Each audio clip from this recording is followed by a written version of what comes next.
devoted all of my adult life to this subject. I only debate with my equals. All others I teach.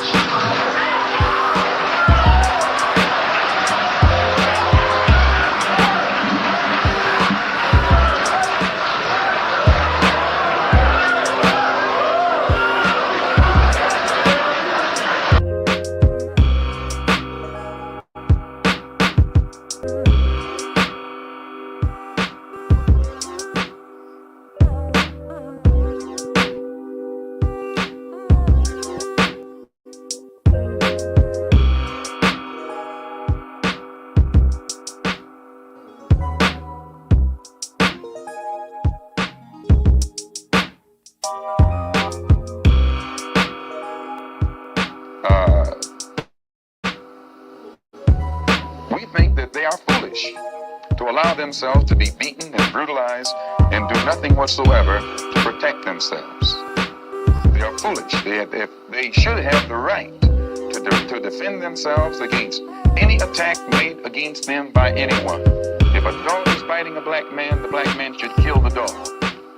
Whether the dog is a police dog, a hound dog, or any kind of dog. If a dog is sick on a black man, when that black man is doing nothing but trying to take advantage of what the government says is supposed to be his, then that black man should kill that dog or any two-legged dog who sicks the dog on. Should other black men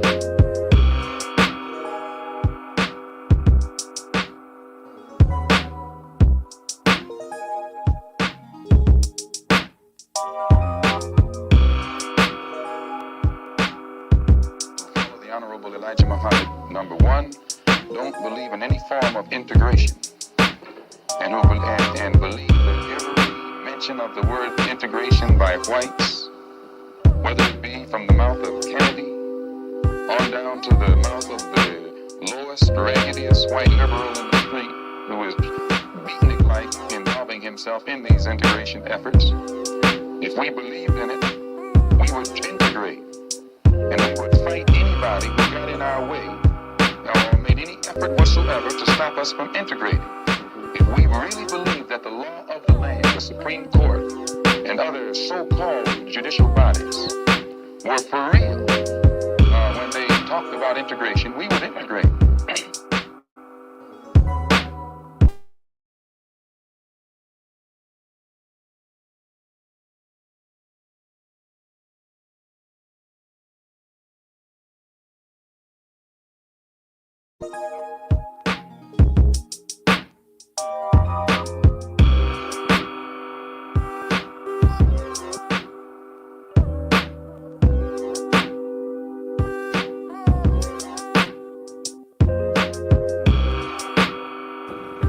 We were sitting around the dinner table, some students and people, and a person came to you both.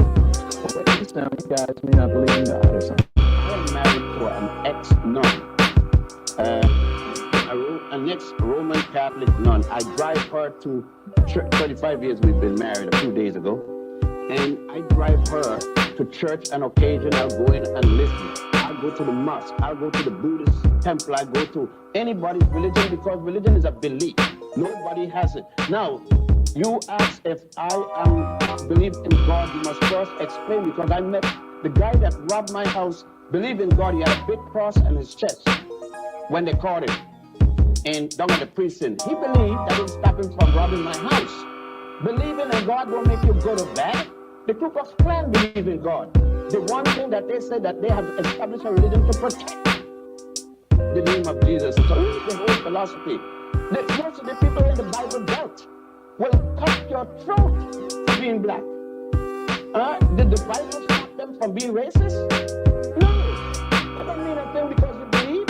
You believe that your behavior are two different things. And people ask, you believe in God, you don't believe in God. So what that means? It doesn't mean I won't cut your throat. Okay, but you said earlier that if we stop paying black preachers tomorrow morning, the church will close. How many of them come in to do volunteer work? It's a business. It's a salary people get out of it, whether it's Christianity, Judaism, Islam, Buddhism, or what. Christianity and religion as we know it is a business? Big business. Biggest business is bigger than IT&T. You get all kinds of breaks, tax breaks, and all kinds of privileges when you're the minister. It's salaries paid. You think the person who's getting a big salary, you get the big salary of all? Do you think, no, let's face it, how many ministers you know doing it for free? Okay, let's just drop. 10% tax and see how, if you don't get buried. He may come to the undertaker parlor and say, "Forward will not come into the cemetery."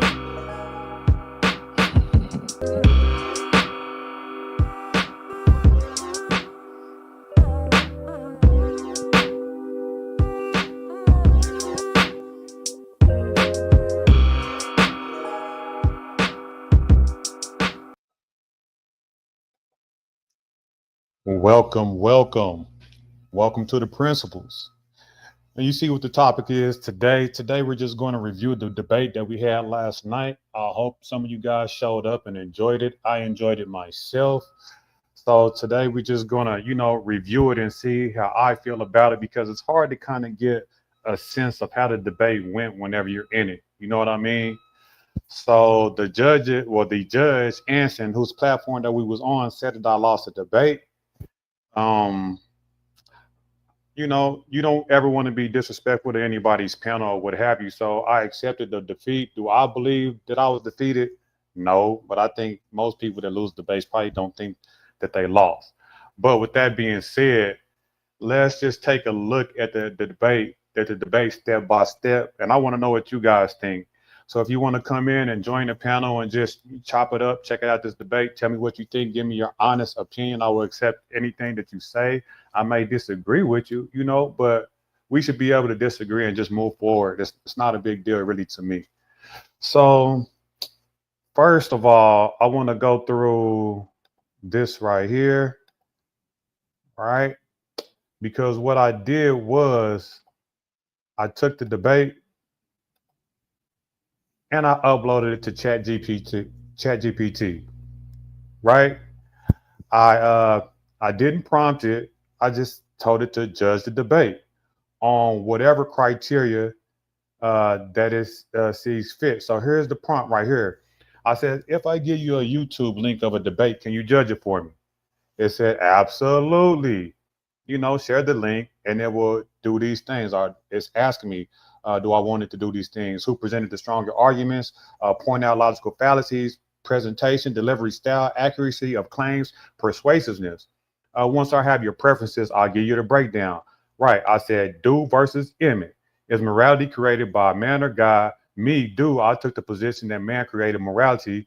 Use whatever debate metric you want, but use a variety of metrics. You feel me? That was the only prompt that I gave it. And then I put it into ChatGPT. Now, let's take a look at what ChatGPT says, how the debate went, right? So let's check it out.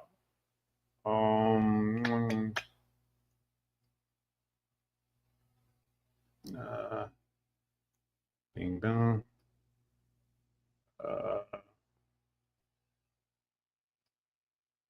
Uh-oh.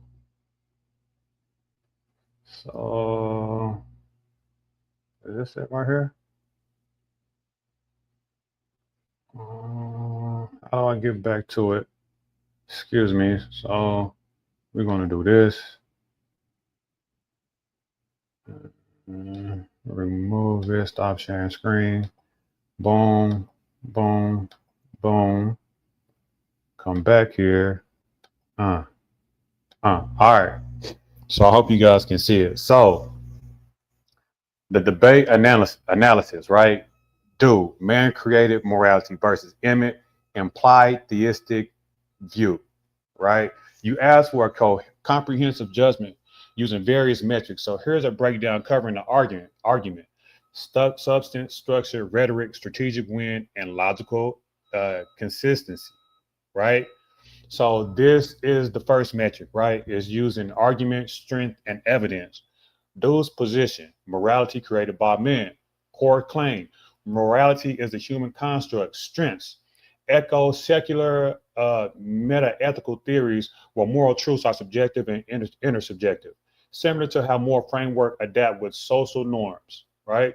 invokes a urethral dilemma. Is X moral because God commands it, or does God command X because it is moral? That's one of Plato's arguments, which highlights potential circularity or arbitrariness in divine command models. Points out diverse moral codes across cultures, supporting the idea that morality evolves from human context, not divine mandates, right? That was my position in a nutshell. Emmet's position, right? Emmet's position, morality from God, likely parallels divine command theory, modified versions, morality grounded in God's unchanging nature. Oh, it invoked his weaknesses, right? It didn't contrast me. It said my strengths gave his his weakness. You feel me? Uh, his weakness, vulnerable to Eureto's paradox. If morality flips based on God's command, isn't it arbitrary if it's fixed beyond God's will? Then we rely. Why then we rely on God at all, right? Originalists sometimes imply morality stems from God's nature, which God can't change. But this often shifts the problem from God's actions to the question, what makes God's nature good, right? Leading to the recursion. That was my inquiry. And so the winner of this metric right here, which is argument strength and evidence, it gave to me, winner, evidence based, do. Because how could he provide any evidence, right? But it just says winner, do. His approach is grounded in clear philosophical concepts, consistent with meta-ethical literature, and avoid infinite regress. Now, we know who did infinite regress, right? We know who did infinite regress, but let's get into it. The next metric is logical structure and coherence. So the first metric I won, according to ChatGPT, logical structure and coherence, right? So we're dealing with the logical structure and the coherence, right? Was you clear, concise? Was it a coherent argument? Could people understand it? Was it just rhetoric? Was it just talking points, or was it, cohesive and logical structure? Do builds from clearly defined premise. Morality built by shared humanity. Reaction to cultural practices, logical implications of divine theories. Use coherent structure, identify premise, illustrate issues, demands clarity from theistic model. Emmet likely starts with premise God is moral, faces demand to explain why God's nature is final standard, why God's commands aren't arbitrary, why morality needs divine origin when human societies can't independently decide. Without addressing urethral fully, his structure may appear circular or incomplete, right? All argues both clearly and systematically. Winner for structure, do. I didn't prompt it. I didn't lead ChatGPT. So on structure, I win this metric also according to ChatGPT. Rhetoric and delivery. Do uses rational framing and philosophical clarity. Appears to shared human experience and philosophical tradition. Likely uses calm, structured tone. Less divine authority, more human logic. Oh, it commented on my tone. A calm tone. And I was accused of being defensive and overbearing and over talking. We'll talk about that more later. Shows empathy for plural perspective, boosting persuasion. Image rhetoric and delivery may rely on emotional or faith-based appeals, reverence, scriptorial authority. Emotional resonance. Emotional resonance works for believers, but less persuasive for secular universal audiences. If not anticipating logical hurdles early, like urethral, might falter in cross-belief debates.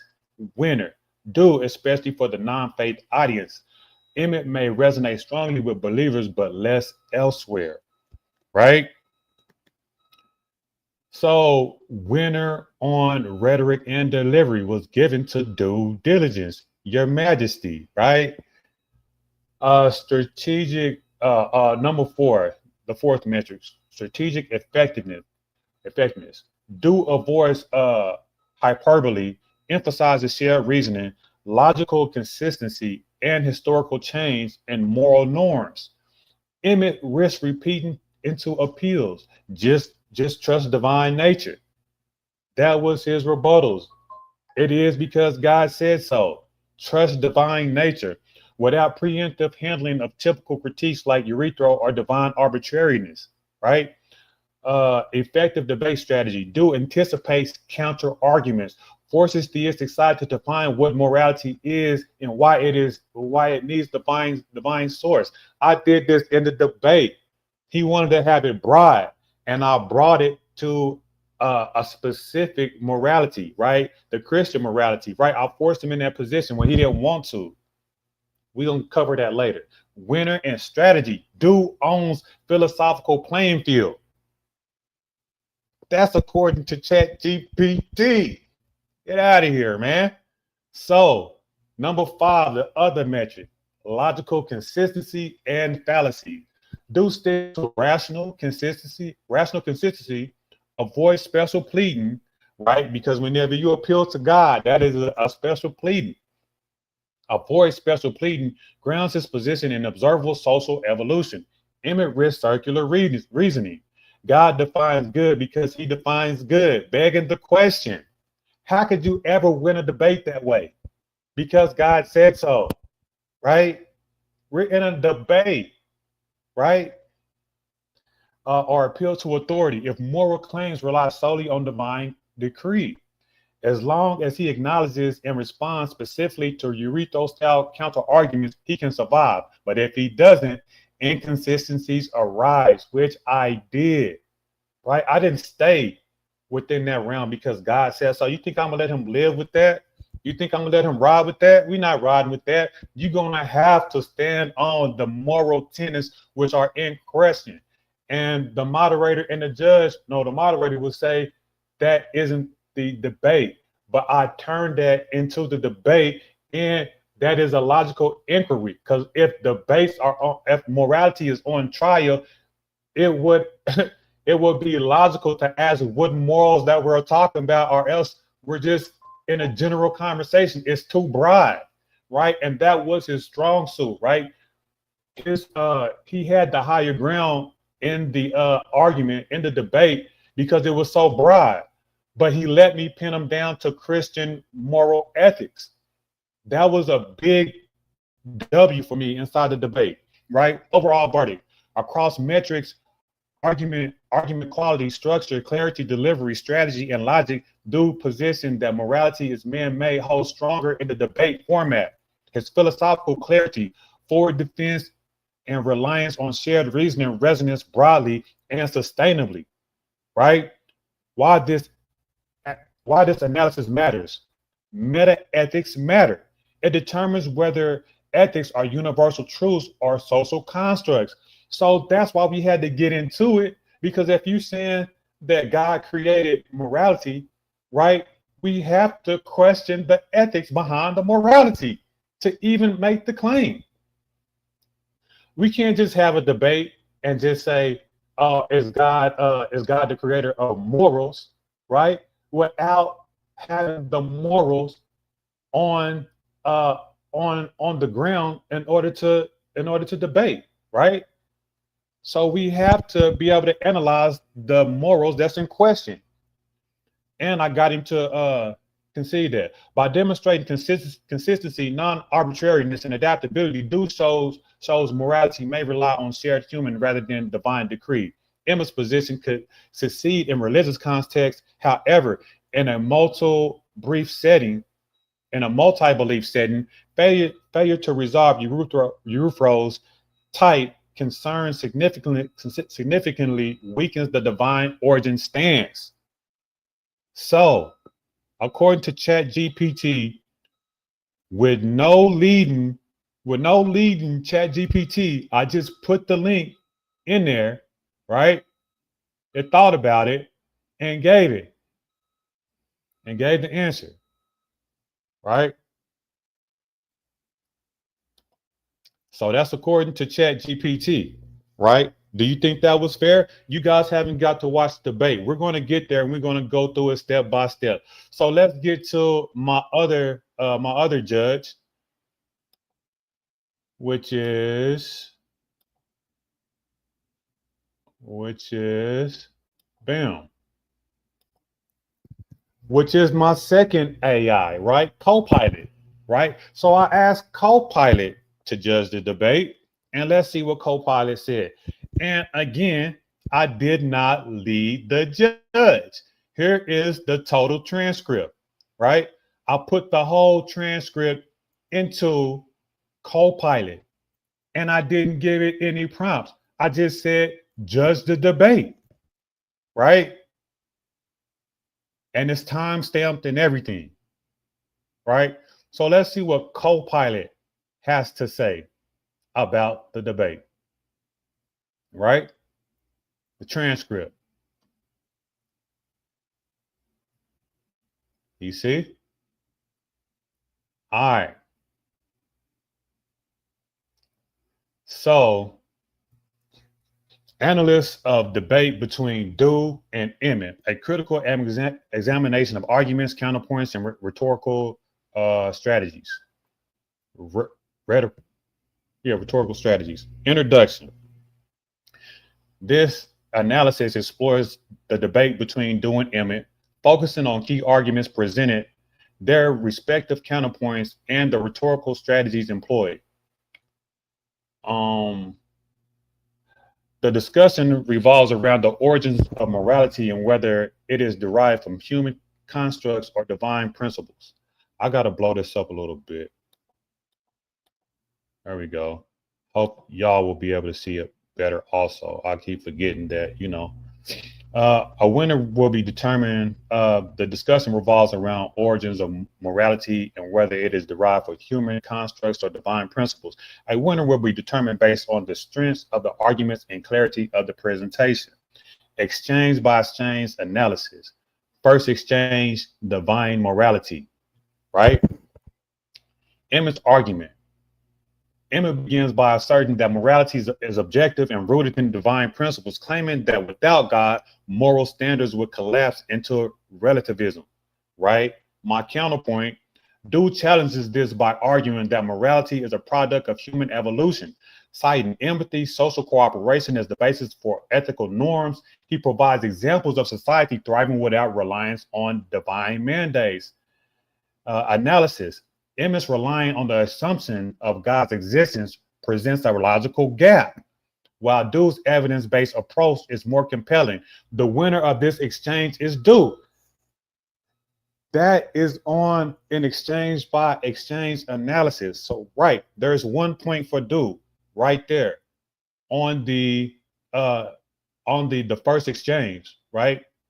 So the first exchange, it gave it to me. The second exchange, evidence versus faith.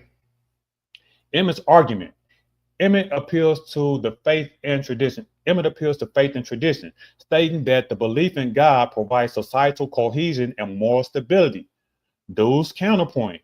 Dew counters by pointing out civilizations that have robust moral frameworks independent of religious influence, leveraging Occam's razor to argue that human-derived morality is a simpler explanation, right?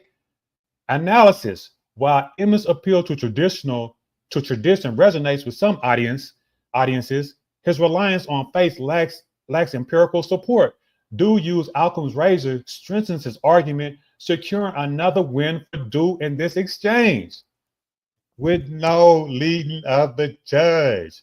They just examining the point-by-point exchanges as objectively as they can, right? With no bias. They just judging it on its face. That's what you're supposed to do in a debate. Third exchange, fallacies and missteps. Oh man, I might be guilty of this one. Emmet's argument. Emmet argues that without the moral compass provided by God, humanity would descend into chaos, using the slippery slope fallacy to suggest that rejecting divine morality leads to societal collapse. The slippery slope fallacy. Dew's counterpoint. Dew highlights the fallacy in Emmet's reasoning and rebuts with historical examples of secular societies maintaining order order and ethical practices without reliance on divine authority. And I gave two examples, which was the Confucianism, China, right, and the Buddhism system of ancient China, right, to where they had moral systems without divine authority, right? Analysis. Emmet's slippery slope arguments undermines the credibility of his position, while Dew's logical dismantling of this fallacy demonstrates intellectual rigor. The winner here is clearly Dew. Man, let's talk about it. Let's talk about it. And this is what I asked the judge to do, right? Rhetorical strategies. Emmet. Emmet employs theological absolutism and appeals to authority to make his case, attempting to evoke emotional connection and moral certainty. However, these strategies falter in the absence of universally accepted premises. Dew adopts a pragmatic and evidence-based approach, leveraging historical examples and logical tools like Occam's razor. His rhetoric is tailored to appeal to reason and empirical observation, which lands effectively with a formal audience. Conclusion and winner. The debate between Dew and Emmet underscores contrasting paradigms on morality's origins. While Emmet's arguments are rooted in faith and tradition, they falter due to logical gaps and reliance on fallacies. Dew's pragmatic and evidence-based reasoning provides stronger, leading to his victories to this debate. Proves stronger, leading to his victory in this debate. The outcome highlights the power of logic and empirical support in persuading a formal audience. Now, that is two AIs that say independently of each other that due diligence won the debate.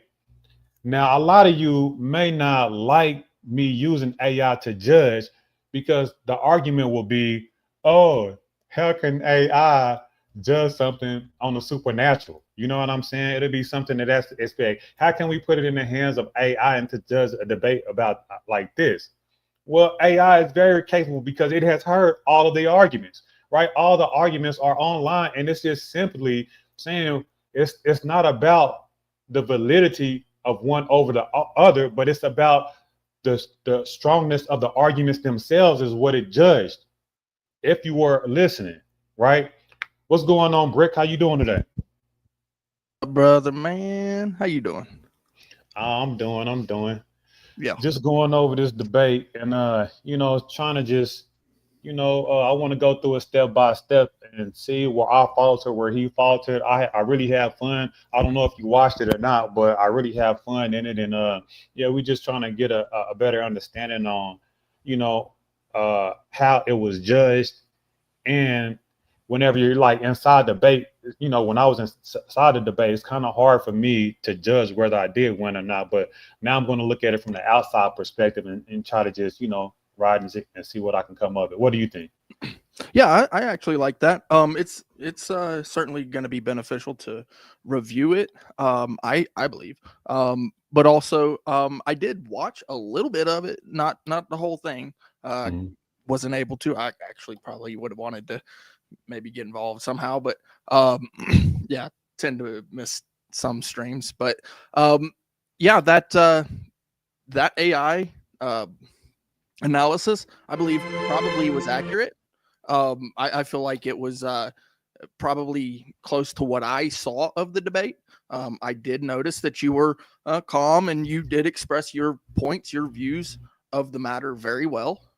Where I did see a bit of emotional content towards the other side. And that's just my view of it. Man, I appreciate your input on the debate. So now let's just go through it, man. And if you want me to stop it, whenever you want me to stop it, you can stop and talk. Just say, just say anything or whatever. And I'll do the same. When I feel necessary to comment on the video, we're just going to stop it and then dialogue a little bit. Is that fair? Cool. Yeah, I like it. All right. So let's get to it. Was wrong. However, also please, be mindful about TOS, guys. Okay, cussing's one thing, slurs are totally different. So, and use appropriate words where you need to. All right. All right, do have at it. Yes, ma'am.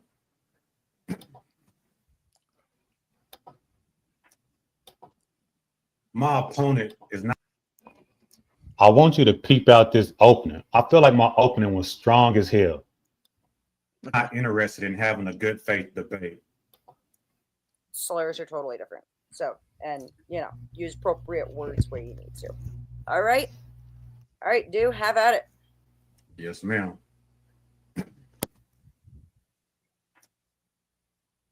My opponent is not interested in having a good faith debate. When I asked him what God is on trial here, he refused to name the God that he appeals to. Why would he do such a thing? This is a strategy to keep me from pinning him down to a particular God's morality, because depending on the God is how I know which set of moral tenets is in question. Because the Greek God's morality is different than the Islamic gods and differs from the Aztec gods, which even further convolutes the inquiry to the topic, where does morality come from? How do we know which God to take our morality from, and how do we know it's the right one? I bet you my opponent will claim to know. My opponent contends that morality originates from God. No but doubt. I argue that such a claim rests on the assumption that he and men like him possess the exclusive knowledge of God's will. This position is inherently self-defeating. Why? Because when questioned, he will inevitably rely on religious texts or appeal to the so-called universal truths. Yet what he fails to grasp is that these texts are acknowledged even by scholars as the work of men. He would then claim divine inspiration. But isn't it simply just asking us to believe him still, a man, about the unprovable? On universal truths, he might argue that God inscribed these morals into our hearts. However, where does this leave us? Once again, believe in him, man's interpretation of divine action. So in principle, his position really validates my position that morality comes from man. And the only faith that is needed is that man will eventually get it right. My position is clear. Morality is the result of human consensus forced through trial and error over millennia. It is a phenomenon shaped by human experience, adaptation, and agreement, not by divine decree. This debate at its core is not about whether morality exists, but about its origins. And the evidence strongly suggests that morality is man-made, evolving as human societies have grown and adapted to ensure the survival and flourishing of communities. With all this being said, there is no debate. He cannot substantiate his position with any empirical evidence, but instead will ask you to have faith in said God, with him being the interpreting arbiter of truth, which he will accuse me of, and I will gladly accept. I'm going to give facts and he's going to give trust me scholarship. I contend that religion, aka God, has usurped morality, with humans projecting their ethical beliefs onto divine figures as a means of social cohesion and control and hierarchy. And I contend that the so-called evidence or sources that he provides, I could also use to make my argument, but he will not be able to use mine, which gives even more credence to my position. Another point to ponder is language and concepts evolve over time. As in, man is constantly refining and defining words and concepts, and morality is not immune to this fact. So what we believe to be morality today may not be tomorrow. And that, my friend, is the beauty of human experience, that it's not fixed. Etymology and dictionaries attest to so. If morality is from God and God is the giver of objective morality, then why would he create evil? How moral is that? This defeats his argument on his face, because God cannot be objectively moral if he created evil. Now, I think that was really strong. I think that was really a strong point. Yeah. You know what I mean? Like, that reiterates the point when we talk about if morality comes from God and this God is objectively moral, then if he created equal, How in the hell could that be moral? But then I'm going to say this part. Hold on, I'm gonna let you come right in, and then this is the second part to it. That's a blatant contradiction. Wouldn't hardship and strife suffice? Wouldn't hardship and strife suffice rather than ejecting evil, right? Because you can still come to, moral ethics through strife and hardship, right? And in exchange with humans without evil. You know what I mean? Right. Yes. Yeah. No, and really you're laying out your position very well. You're using all of the time, which I really do like. But also within your position, you're laying out the foundation of your position in your argument, which is I really liked when you said that I will gladly accept that my position of morality can be movable. That part right there, that's where it, in my opinion, triggered him, because you said, I'm willing to accept not only that my position is correct, but that my worldview reflects that as I go through. Your position is that morality comes from man. Now, if you accept that position, you are also laying that foundation. It's exquisite. Thank you. I did think that was a strong point also. And I said that he was going to accuse me of being, the arbiter of subjective morality. And I said, yeah, I will accept that position because my position is that ethics and morality evolves with men and from men. So of course I have to accept that. But his position is that morality is objective from God. But you can't substantiate that. But I can give evidence to the fact that morality is ever changing. So yeah. I gave predictions all throughout my opening that he would do. Appeal to scripture, appeal to divine authority, and essentially we just have to trust him. You know what I'm saying? Because he can say those things, so it's begging the question. You know what I'm saying? If you're just going to say because God, then you're not ready for a debate because God is no evidence. You know what I'm saying? Is not anything to bring to a debate. Well, knowing your own weakness is very important. And so your very weakness is your position. You're saying that I am a man, and so if I have a degree of morality, it comes from me. I mean, that's just, it's like I said, exquisite. Thanks. Beautiful. And then the other point that I wanted to make was, down. I forget the point that I was about to make also. But anyhow, I made another really good point in there as far as I forget. Anyway, let's move forward. But that was pretty much the end of it. Why would evil be necessary? This God, if he indeed exists, which is his faulty premise, is not moral. Even to make that claim, he cannot prove that his so-called God even exists in the first place. I don't have to prove my position. If I disprove his position, there is only one other option, and that's reality. So this is reality versus fantasy. He's going to tell me to prove morality doesn't come from God, excuse me, but the onus is on him. Every shred of evidence that he can provide only lays truth to my claim. Every ethic, philosophy, moral, law, policy has come from the mind of man, and he'll help me prove this. Perfect timing. Well done. Perfect. Yeah. That was perfect to the T. And I didn't go ahead. Yeah, I also noticed, like right off rip too, within your opening, that he's also trying to throw you off. When he put that picture up when he cammed down and then he's throwing his glasses on. He's trying to get you to mess up with your opening, especially. Like that's such gamesmanship, and you didn't fall for it. And again, you're playing this very well. You're just laying out your position.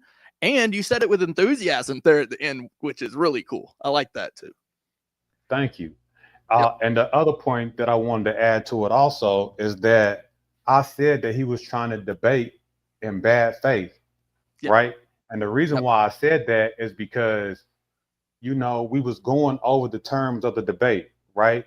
And then we're going back and forth, and we said the topic is morality, created by God or man. And then I asked him the question, well, can we at least put the God on the table so I know which morality that is in question, right? And he didn't want to place his God on the table inside the whenever we was going back and forth about how the debate is going to be structured. He said, "Oh, you can find that out in a debate." And I knew that was a strategy on his part in order to keep it broad so I couldn't pin him down. But as you will see in the debate, I forced him to name his God, right? I forced him to name the tenets of the morality of which God that is coming from, which also tightened up my argument, right? Because he Yep. wanted to keep it broad. Yeah. So And even a small concession can be the difference between a winning position versus a losing position. So yeah, even that very little concession, and I'm sure that there were many more, no doubt, but that one, yes. And this is actually not a little concession. That's a big concession. right, because I moved him all the way off of the topic. You see, Yep. I pinned him down. So in debate format, in a debate scale, during the metric, if I pull you into putting something on a table that you don't want to put in, right, and I put you on a defense of defending your guide's ethics, which is not even the debate, I threw you off. And then you're on defense. And then it turns into not only is morality in question, but your God is in question also, Yeah. So, yeah. Yep. I like it.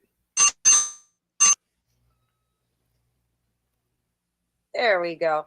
Emmett, the floor is yours. First of all, thank you so much, Beth. Thank you so much, too, for accepting the debate and also for hosting us. We're going to go ahead and talk directly about the debate. And the debate is where some morality comes from. Okay. Now, we talk about morality. We're talking about a non-material claim. There's no object that we can find that is moral. We can go over there, look around, and say, this is the object of morality. So whenever we talk about claims, like empirical claims, it's impossible to have an empirical claim on morality simply because we cannot find morality, we cannot taste it, we cannot measure. That is a red herring, right? He said when we talk about empirical claims, nobody said anything about empirical claims. I said he cannot provide empirical evidence. You see? So that's that switcheroo right there. Yeah, Nobody. I agree, but also I'm noticing it's a concession in of itself because he is representing the positive claim, and when you represent a positive claim, that is where you actually have to produce evidence for your positive claim. When you are saying this is not what it is, that's not what it is, you begin to discredit yourself and your positive claim. That is bad faith. Indeed. And for him to say that we're talking about empirical claims, right? No one said no such thing. That's just him interjecting and like trying to like shift the argument, trying to make it seem like, and he does that multiple times, try to say that I'm making certain arguments that I'm not. And you will see as the debate progresses. Nice. We cannot go ahead and do anything with it. We are evaluating action in accordance to a standard. That's the point of morality, and the standard has to be higher to us. So that when we're evaluating, the point to morality is that it has to be higher than us. Yep. Who Another says that that's the point of morality? You know what I'm saying? Like he leads with these assumptions, right? Yep. Nobody makes that determination. That is in no book. That's not even in the Bible. That's nowhere. That's just his assumption that the point of morality is that it has to be higher than us. I beg to differ. I say that, humans learning morality, creating morality through trial and error will suffice. And that is a logical statement. But him just saying that the point of morality, the point of it is that it has to come from a higher source. He just made that up. Yeah, it's actually also equivalency fallacy, which is that because of this, then that. But Right. there's no connecting evidence. Again, no evidence. You must make the positive claim make sense through evidence. The actions or our actions, we can confirm that we are either adhering to that standard, which will be good, or we are deviating from the standard, which should be evil. Thus, a person, thus would a person that thinks all moral action comes from him do anything immoral? If all of the actions come from me and I am the standards, can anybody say that I'm doing anything immoral? Satanists will never believe so. For example, their actions are justified in their own preferences. They hold themselves as their own personal God. Didn't I say he was going to accuse me of this? Wow. In the opening, I said that he was going to do that. And I know that's another point for the home team. Let's rewind it a little bit. I said that he was going to, like empirical claims. It's impossible to have an empirical claim on morality simply because we cannot find morality, we cannot taste it, we cannot measure it, we cannot go ahead and do anything with it. Red herring. We are evaluating action in accordance to a standard. That's the point of morality, and the standard has to be higher to us. So that when we're evaluating the actions or our actions, we can confirm that we are either adhering to that standard, which will be good, or we are deviating from the standard, which should be evil. Thus, a person, thus would a person that thinks all moral action comes from him do anything immoral? If all of the actions come from me and I am the standards, can anybody say that I'm doing anything immoral? Satanists will never believe so. For example, their actions are justified in their own preferences. They hold themselves as their own personal God, and all qualifications that we will give to their actions will fall on deaf ears. Who could judge a God? If they are the God and all the actions come from them and they decide what is moral, then none of what they do is immoral. I told you that he was going to accuse me of this and I was going to accept it. But I don't agree with his logic that because we create the moral standard, then nothing is moral because it's subjective. I disagree. Yeah, I don't agree with that either. When it comes to the definition, when you're defining morality, right? I noticed that he was saying that it doesn't have a definition, that we can't define it. Well, how can you stand on a position that you cannot define? Number one, and number two, according to the definition, or at least some reference to the definition, that is a justification of a belief system. So when he's saying that even the Satanist will justify their position, well, that is a belief standard. So the Satanists do have a system of morality in that sense. So, it is so it's wild to watch this because like I did not see this part at all. And it's so bogus. It's self-defeating. He's defeating his own arguments and don't even realize it, right? Because he's appealing to, Satanist or secularist morality, being subjective, right? Which I had already acquiesced to, right? Agreed that is the case, and that's my strength of my argument. So him bringing that out, trying to give some validity to his claim, he actually strengthens my claim that they are arbitrary and men are trying to get it right. You know what I'm saying? Like he's giving credence to my position. And in a minute and a half worth of time. Right. But even then, those Satanists have to presuppose that factually every moral standard is by definition God or comes from God, better said. Now, how can you prove that factually? That every moral position comes from God factually? Like that's just bogus. Yeah. That's just bogus. The actions come from me and I am the standards. Can anybody say that I'm doing anything immoral? Satanists will never believe so. For example, their actions are justified in their own preferences. They hold themselves as their own personal God, and all qualifications that we will give to their actions will fall on deaf ears. Who could judge a god. If they are the god and all the actions come from them and they decide what is moral, then none of what they do is immoral.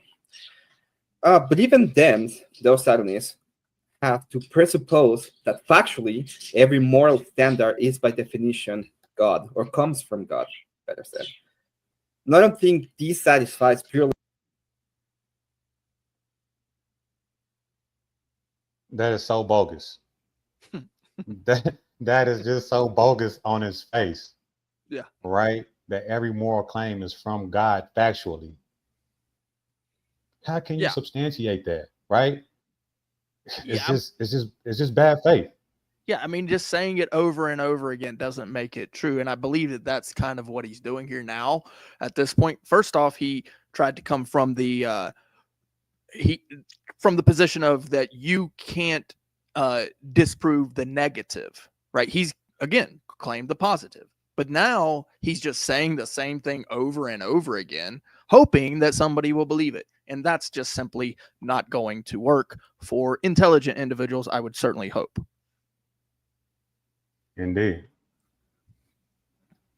As an explanation, if anyone could just be their own god, morals in and of itself would lose all of their meaning. If everything is just my preference, then we don't have a standard. We just have whatever we prefer.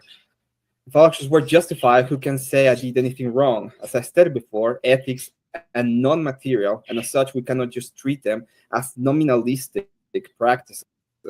They belong to metaphysical claims, and thus they hold transcendental properties. We all hear appeals to God and morals all the time, and in most cases, we agree at least the principles, in their principles. This calls for universality, and thus this calls for them to have the same property. I also said he was going to appeal to universal truths, which he is.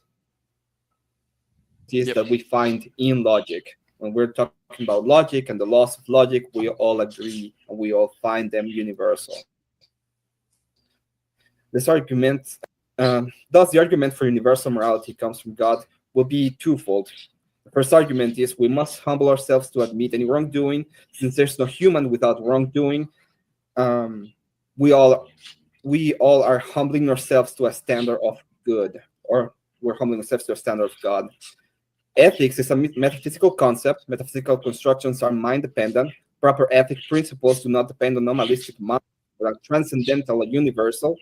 So the first conclusion would be ethics as metaphysical concepts are dependent on transcendental minds, and ethics as a second concept, conclusion, on transcendental mind, the mind of God. It's necessary to accept the fact that the standard of proper behavior must be provided by something greater than ourselves. Even Nietzsche agrees with it. Nietzsche would call the superhuman. What Nietzsche in his hubris for God is that the idea is older than his own interpretation. If God is the creator and thus he made on his image, it comes to bear that he has the perfect standard.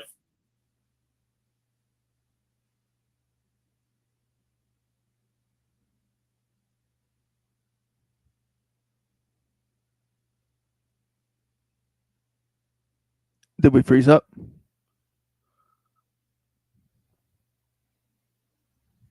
About the group, thus everything that the creature, the group, and the individual will do to assure its survival will be considered to be moral. This creates a lot of contradictions that we'll see during the cross-examination.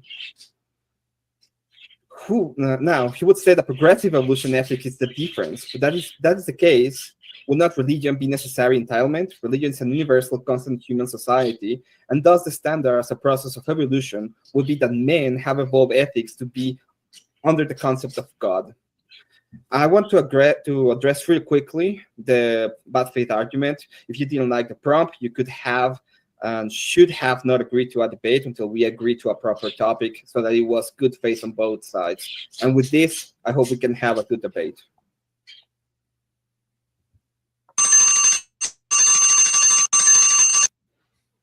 Well done, guys. All right. Dude, you are up for an internal critique. So Emmett's going to ask you a bunch of questions, and you got to answer them. Have fun, gentlemen. Going back to the back. What's Are you the ready? time for this, gentlemen? Is it 12 minutes? 15. 15 minutes. Yes, sir.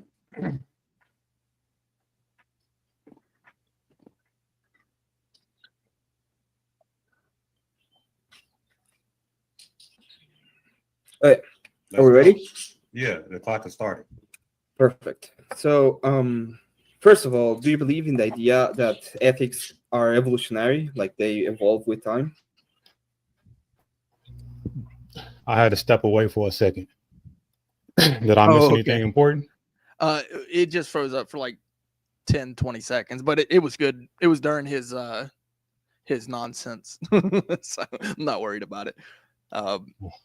You're at the yeah, that's probably about right. Is that you took it back? Or humbling themselves to a standard of God. Ethics is a metaphysical concept. Metaphysical constructions are mind-dependent. Proper ethic principles do not depend on normalistic minds, but are transcendental and universal. So the first conclusion would be ethics as metaphysical concepts are dependent on transcendental minds, and ethics as a second concept, conclusion, on transcendental mind, the mind of God. It's necessary to accept the fact that the standard of proper behavior must be provided by something greater than ourselves. Even Nietzsche agrees with it. Nietzsche would call the superhuman. What Nietzsche in his hubris for God is that the idea is older than his own interpretation.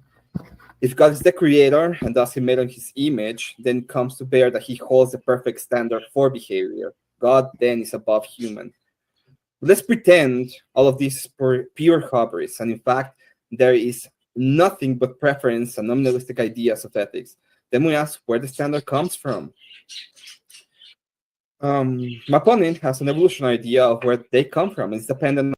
I answered that where the standard comes from is man, but he doesn't see that as a valid standard because he believes the standard has to be objective.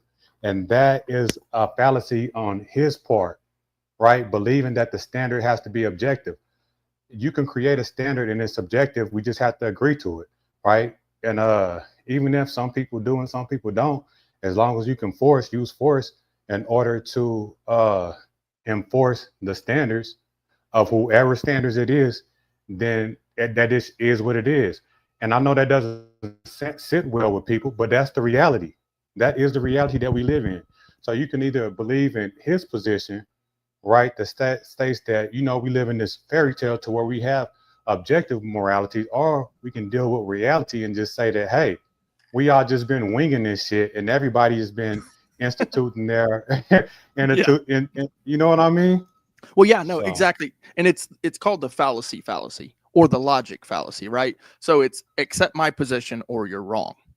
And it's just not going to work. Right. It has to be objective. That is a fallacy in and of itself, right? You can't substantiate that in any way. The survival of the group does everything that the creature, the group, and the individual will do to assure its survival will be considered to be moral. This creates a lot of contradictions that we'll see during the cross-examination. Now, he would say that progressive evolution ethic is the difference, but that is the case. Will not religion be necessary entitlement? Religion is an universal constant human society, and thus the standard as a process of evolution would be that men have evolved ethics to be under the concept of God. I want to address really quickly the bad faith argument. Men have ethics to be under God. Let's bring that back. That the creature, the group, and the individual will do to assure its survival will be considered to be moral. This creates a lot of contradictions that we'll see during the cross-examination. Now, he would say that progressive evolution ethic is the difference, but that is the case. Will not religion be necessary entitlement? Religion is an universal constant human society, and thus the standard as a process of evolution would be that men have evolved ethics to be under the concept of God. I want to address really quickly the bad faith argument. If you didn't like the prompt, you could have and should have not agreed to a debate until we agree to a proper topic so that it was good faith on both sides. And with this, I hope we can have a good debate.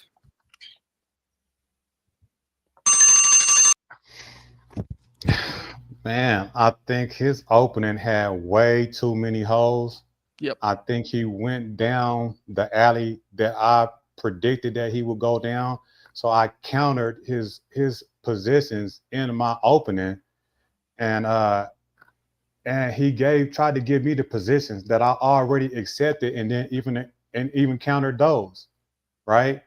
Saying that I knew that he was going to say that subjective morality would not suffice, but then his only retort would be because God says so, or God won't have it, or you have to have God in order to have objective morality, which there's no proof of objective morality existing, right? He can't substantiate that, and you can't even substantiate a God, nonetheless, to even have that. So, Yeah, I feel like the position's solid. Yeah. Well done, guys. All right. Dude, you are up for an internal critique. So Emmett's going to ask you a bunch of questions, and you got to answer them. Have fun, gentlemen. Going back to the back.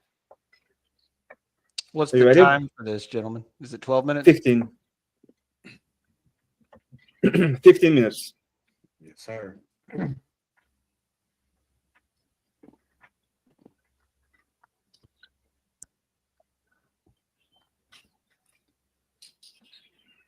All right.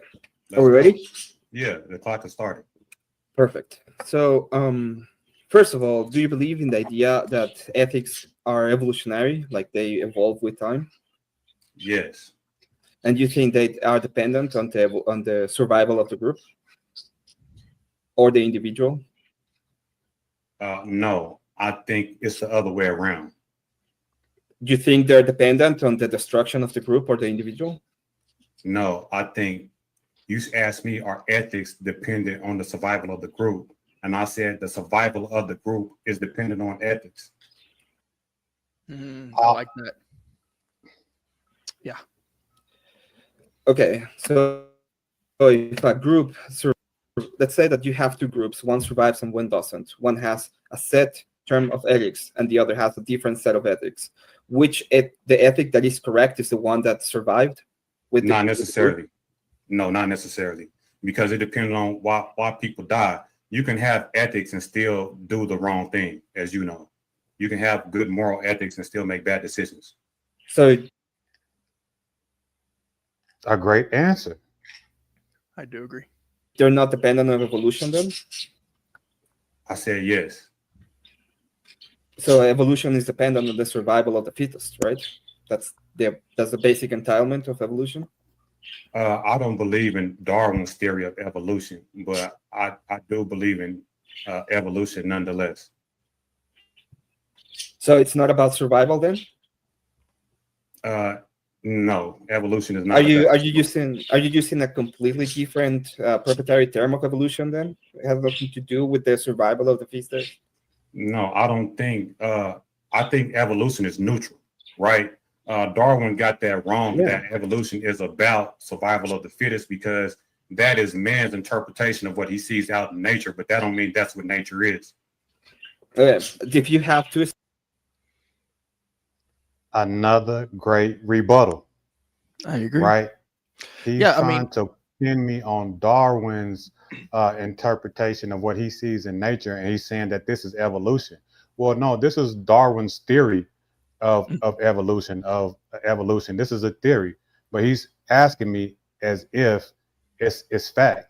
I don't agree with Darwin in that aspect, and it's not a fact. It's a theory. Survival of the fittest is Darwin's theory, part of Darwin's theory.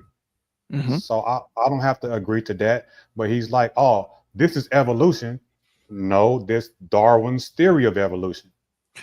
Right, because this, in my opinion, he's already approaching the topic with a closed mind. Right. So he's asking you, and I like what Cleaner's saying, specific questions, and he's trying to, like you said, pigeonhole you into an answer that he can then go off of.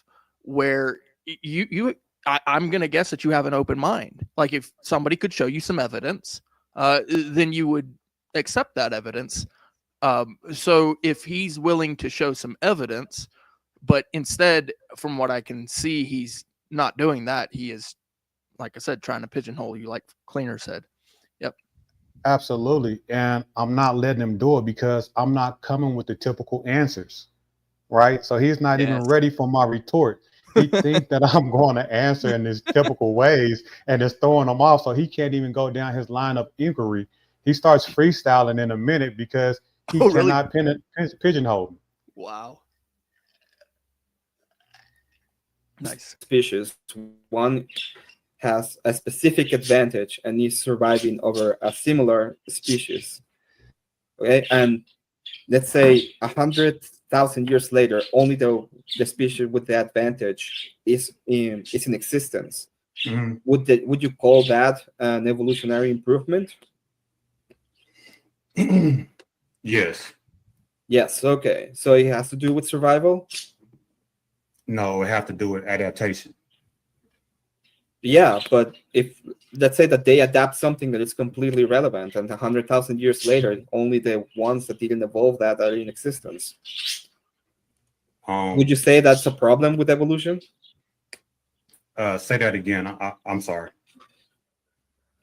You have in the last hypothetical, we had a species that evolved something that helped them survive. Okay, and in this new hypothetical, we have a species that evolved something that didn't help them survive at all. Okay. In one, we said that it was beneficial for the species and thus they survived. In the other one, that would be unhelpful and would be a waste. Wouldn't you call that? I don't know if it'd be a waste, but if things perish, and I don't know if it's a positive or a negative, but that's just the way of the world. Ooh, I like I don't know if that. it would be a waste. So you don't believe in evolutionary ethics then at all? In what sense? Well, I don't understand. Like the basic entitlement of evolution has to do with survival. That's the whole point. Yeah, but like if you have a species and you're holding to the idea of evolution is that they are using and they're trying to take different traits in order for the best traits to be the ones that keep being in existence. Correct. And all of the other traits that are completely non-relevant or bad, they are not in existence anymore. I see what you're saying. You're conflating two things because I'm not conflating two things. I'm adjusting to the idea. I'm adjusting to the idea of evolution. And you call it evolution. I'm gonna go ahead and hold you accountable to the idea of evolution. If you're doing a proprietary term, I like how would I know what you mean then? And let me just say, as you can see in his question and answers, I am answering his questions. I'm not talking over him. And then let's compare whenever it's my turn. Okay. Well, yeah, because I did notice right there where he actually did run over your answer. I forget which fallacy it is, but literally talking over someone or trying to force your position. And I won't even hold him to that right there, but yeah, he did. But I'm gonna let that one slide, right? But so I am answering his questions concisely, and then I am also substantiating my positions of my answers, right? I'm elaborating. So whenever you says a species has an advantage, according in Darwin's view, right? Because we're not talking about my view. You're talking about evolution as the way Darwin see it. Darwin is talking about biological advantages, right? Not psychological advantages. So you're conflating the biological with psychological. No, it includes two. So I might have messed up on that part because what I remember from Darwin's theory, he's talking about biological physical advantages, right? He's talking about physical evolution, right? The things that we can say, the physical advantages that animal and man gets in order to succeed or progress. He says also a part of Darwin's evolution is the psychological, the mind traits of the mind. And I don't remember Darwin talking about psychological aspects of men in order to, be survival of the fittest or be successful in the future. Yeah, I agree with you. That Darwin did not impose that part of the theory. I do believe it is part of the theory now, but not by Darwin. I think that's the case. I might have to look into that. I want to keep that on the top of my mind. have a species, and that species has is evolving in a social way, and that social evolution allows them to have a better, like an advantage for their survival. I would include that into evolution, and in fact, you are including that into evolution because you're saying that ethics, which is not a biological thing, are evolving. No, I never said ethics wasn't a biological thing. I said that wasn't included in Darwin's theory. Darwin was talking strictly on physical advantages. But what is the question specifically that you're trying to ask me? I'm not asking about Darwin. I didn't bring up Darwin. I'm asking about evolution. Do you think ethics evolved? I do. Do you think, okay, is that biological? Yes, but the distinction was what I'm trying to tell you, because you said, because let me respond to the second part of your question, because you said if another species doesn't evolve and if it perishes, right? But it depends on what trait that they got that wasn't beneficial. You know what I'm saying? So no, I don't understand what you're saying. We're going back. You think ethics are biological? Yes. Yeah, where in biology do you find ethics? It will be within the brain, within the soft sciences like neurology. Within the brain? Can you tell me which part of the brain is the one that is the one that allows us to like see ethics or measure them? You can't see any social constructs in the world within no science. No. What is biology? Biology is the study of the body. So you're saying that ethics are biological, but you cannot see them because they're social construction? Correct, but the brain does create ethics, but just because we can't see the brain creating ethics doesn't mean it doesn't exist. Yeah, I said the brain creating ethics doesn't mean they don't exist. We can see the brain. If we're talking about a biological fact, then we should be able to go into biology and see the actual tissue and tell this is the part of ethics. Are you able to substantiate that claim? No, because again, ethics is a social construct, which is a product of the brain, like love and government. None of these things, all of these. I think I made a great point right there that's saying, morality is a part of biology because morality is a byproduct of the mind. So the brain is the physical part of the biology, and the brain produces the social construct of morality. So he's asked, go ahead. Right. Because when it comes to theories in general, that's thought, thinking, that's abstract. Physically, it doesn't exist, and you can't point to it or why it exists. It just does exist. Now, when it goes to the study of organisms, that's biology. That right there, it's also a study. So what he's actually not even seeing here is that it's theory upon theory. So, even just studying biology, it's also a theory. And then you're going to add in ethics. Well, now you're really abstract. Indeed. These things the brain made up, but you wouldn't be able to go into the brain and see them. It's abstract. Yeah, because they're not biological, right? They are a product of the brain. Yeah, but they're not biological, right? Yeah, but ethics is a biological product of the brain. But they wouldn't be biological. You wouldn't be able to go into a microscope and say this is the 3 neurons of ethics. Could you? Ethics is a biological product of the brain. Do you think mathematics are products of the brain? It's a dispute in science that we don't know where math comes from. We don't know that if math is innate in nature, if it's out there in nature, or man created it. No one knows the answer to that. There's no scientific consensus on that. Let's say that humans did not exist. Do you think 2 + 2 = 4? Do I think that 2 + 2 = 4? No. if humans do not exist, do you think 2 + 2 = 4? No, because if humans didn't exist, math wouldn't exist. So you think that it's just pure nominalism, right? Pure what? Nominalism. It depends on the mind of the people that are in existence. Yeah, if there's no math, then who's going to be doing the mathing? Even if humans, What I mean is, I'm sorry.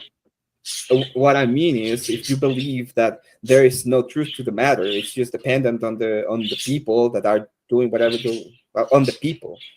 So if a person was able to say 2 + 2 = 5, and he was nominalistic and he's using himself as a reference point, you wouldn't say he's wrong. He just did it in his own way, right? I never claimed that there was no truth in that matter. I just said if there's no humans, there's no people to do the math. Yeah, but if it depends directly on the mind that's doing the math, then if the mind decides that 2 + 2 = 5, what would be wrong with it? I don't understand what that has to do. Maybe that is the case, but I don't understand what you're. Okay, what you're maybe that at is the case. Well, I was coming with the idea that there is no such thing as a nominalistic set of ethics, because if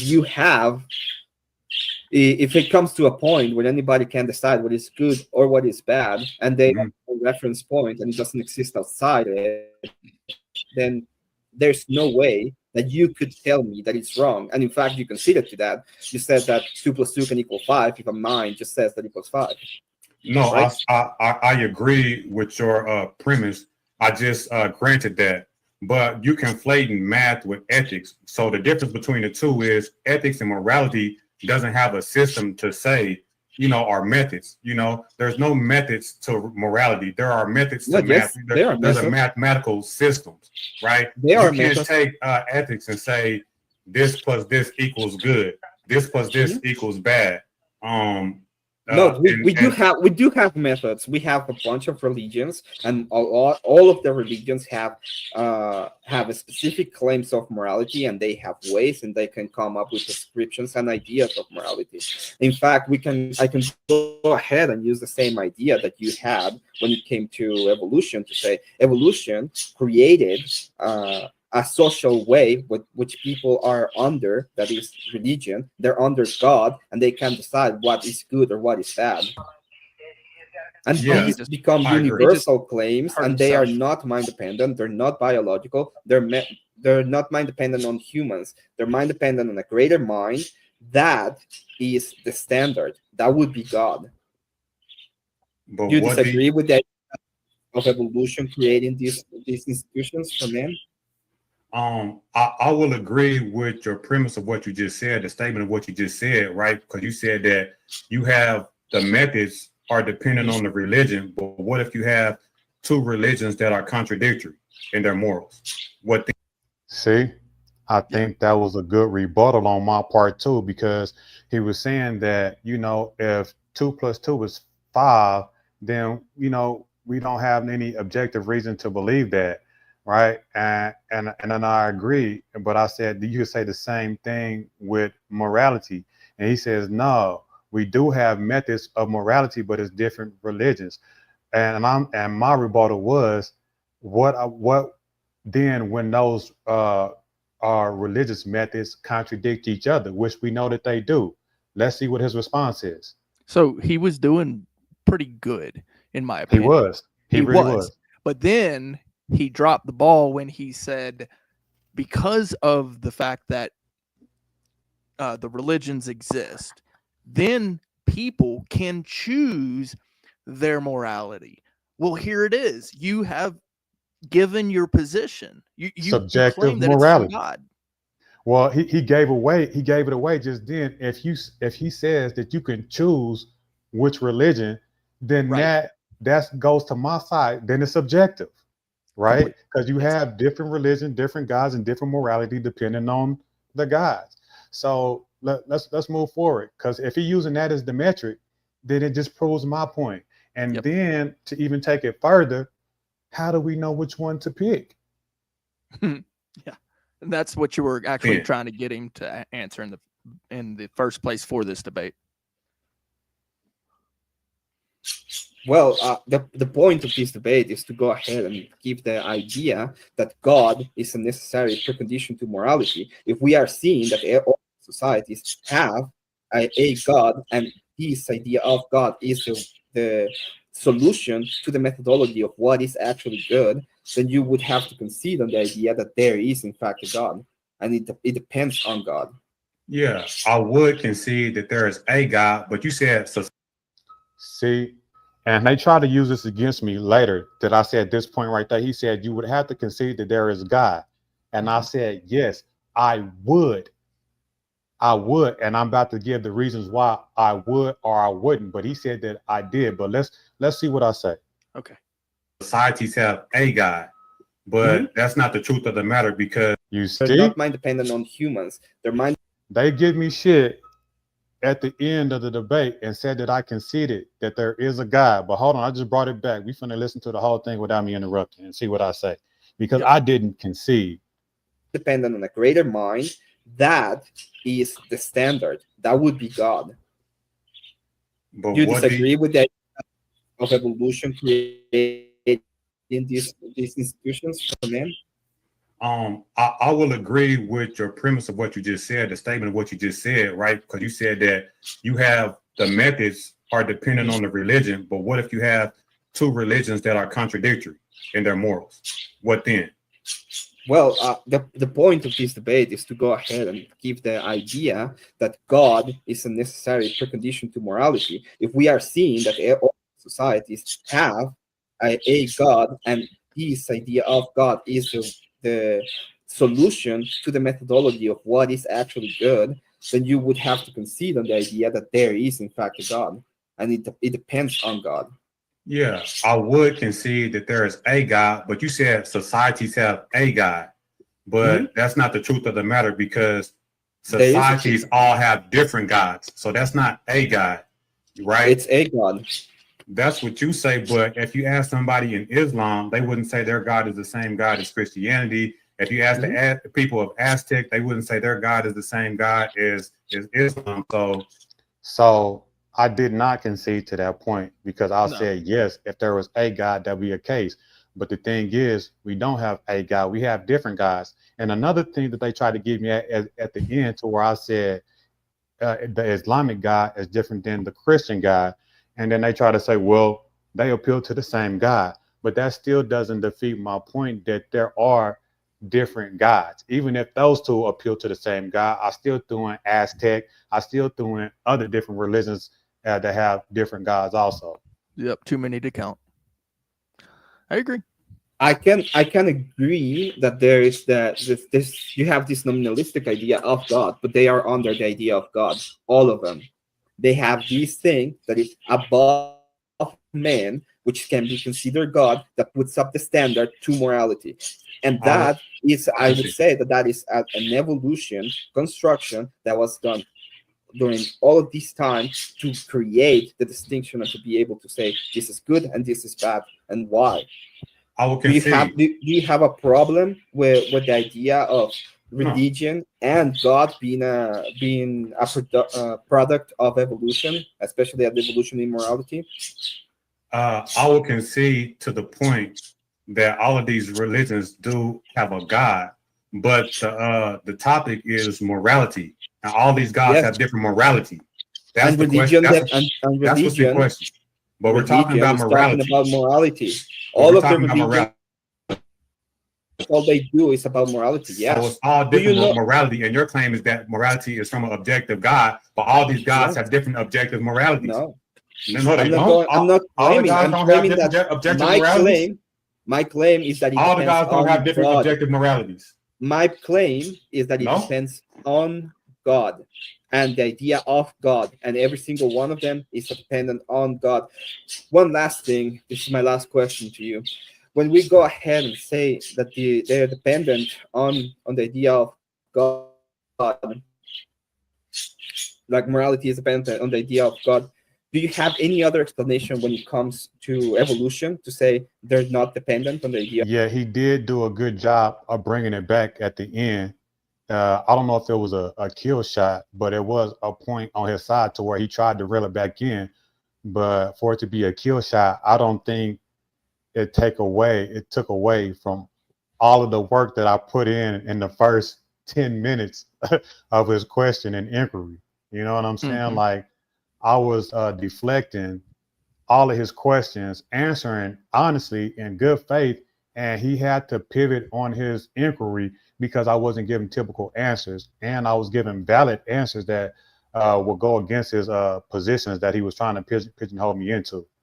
So I agree that that was a good point on his side, but I don't think it was a kill shot. Oh, you mean on my side? You showed that different guys have different more. Oh, okay, okay, but nonetheless, I do think that he tried to bring it back to morality, and yes, I brought up the point that it's not one morality, and he's appealing to different guys. But when we talk about does morality come from God? We're talking about a God. The topic wasn't does morality come from multiple gods, right? And that's what he was trying to claim here, that yeah, we have these different religions and different gods and different moralities. Well, that defeats your argument because you're saying morality comes from God, not gods. Right. Yeah. He's supposed to be arguing it from one God, but he's making the claim. He made the claim himself that there are multiple. So Of God, ethics. Yes. Which one?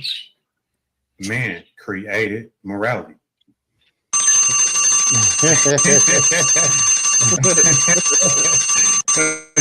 Didn't like that.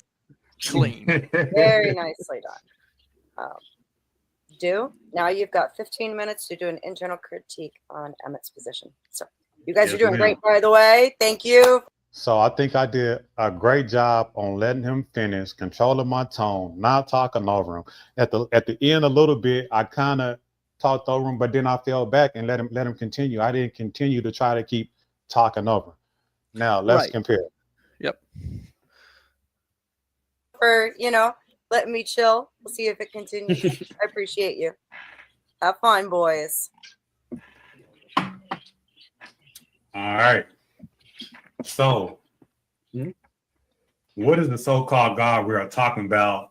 So I can know whose morals to question, so we can have a good faith debate. Pun intended. We're talking about whether it comes from God or not. The idea is not that you're gonna go interrogate my beliefs. No. So Did what's I- in question? Excuse me. I'm asking the question. Morals are in question, right? Mhm. And Ethics. morals come. No, morals is the topic. Morals come from Okay. God. Well, it's the same thing. Morals come from God. Yeah. So which God is in question? They all need to come from God because that's the only possible way that we can say something is Which good. God is in question? Whichever you want. You have a God, and they're you're dependent. Your morals are dependent on your idea of God. I can choose whichever God that I want. In this debate, So yeah, we're talking sure. about the Aztec God. So it's good to do human sacrifice. That's more. And the God that I'm talking about, right? I can Yeah. take people up and then throw them into a volcano. That's Yeah. moral. That's In moral. evolution, as an Is that- evolutionary way, as Is an that moral? evolutionary. The as an question is it evolutionary- moral? Hey, boys. So What the heck? I'm not. I'm trying to expound on my point, and he's trying to talk the same time as me, and then here comes the moderator. Right? I'm literally trying to give my example, but he's trying to beat me to it. Just if he would just let me land, we wouldn't be talking over each other. Well, right off rip, he came bad faith. What he said was, my beliefs aren't in question here. No, that is exactly what's in question. You believe, my friend Emmet, that that God is the arbiter of morality, the creator of morality. Well, obviously, there's going to be some questions involved in that. One of those questions specifically is which God. So, yes, your belief is exactly what's in question here. Indeed. So I brought it back a little bit. Let's see why it gets wonky. Am I being unreasonable? I brought it back a little bit. Let's see. man created morality. Oh shit, I went back a little bit too far. Man created morality. Very nicely done. No. If you just So so you know, what's the question? Excuse me. So I'm trying to The, talk first. the D-pad, if you use the over button, that'll take you like 3 or 5 seconds. I forget which one. Ah, thank you. Yes, sir. Thank you. Technology. Excuse me. I'm asking the question. Morals are in question, right? Mm-hmm. And morals morals is the topic. Morals come from God. Well, it's the same thing. Morals come from God. Yeah. So which God is in question? They all need to come from God because that's the only possible way that we can say something is Which good. God is in question? Whichever you want. You have God, and you're dependent. Your morals are dependent on so God. I can choose whichever God that I want. In this debate, so we're talking about the Aztec God. So it's good to do human sacrifice. That's more. And the God that I'm talking about, right? I can take people up and then throw them into a volcano. That's moral. That's moral. So how can he say that that's moral coming from his position? That would be his position, because he says morals come from God. And then he said I could choose whatever God that I want. And I said, if I throw a person into a volcano because, my God commanded or whatever, would you call that moral? He says, yes. But from his worldview, he's not lying. But the thing is, he would never consider that moral from his specific worldview. But he's just from the topic perspective, he would be right. But from his position of Christianity being his moral framework, that would be an absolute immoral. You know what I mean? Yeah, and I will say that it seems like you're getting a little excited because you know that he cannot defend this position. But yes, he is incapable of defending this position. And just like if it's a question of, okay, which position specifically are you taking, right? And I'm asking you specifics, and you can't define that. That's again going back to where he mentioned that he can't define morality. Okay, well, you can't define something that you are taking a positive position on it. That's bad faith. Absolutely. And he was trying to hold fast to that, but I'm going to bring it out of him. So he was doing a good job of dodging it, right? But he was trying to stick to the debate topic, the tag specifically. And that is a high ground position, because if he can keep it broad, he don't have to. But I'm going to get it out of his ass. Sadiq, the principles I wish when you talked about math, if it should depend on the mind of the people in existence, you would have asked, does he want the same principle applied to his paycheck? Right. Indeed. Cleaner. Right. From his moral construct, from his moral construct, what you do would be immoral. He does not have the understanding yet of both sides to be able to debate this and get it in a real claim, to get to the real claim. Yep. All right. As an evolutionary way, as an evolutionary. The question is it moral? Hey, boys, you got to let him answer the questions if you're going to ask him.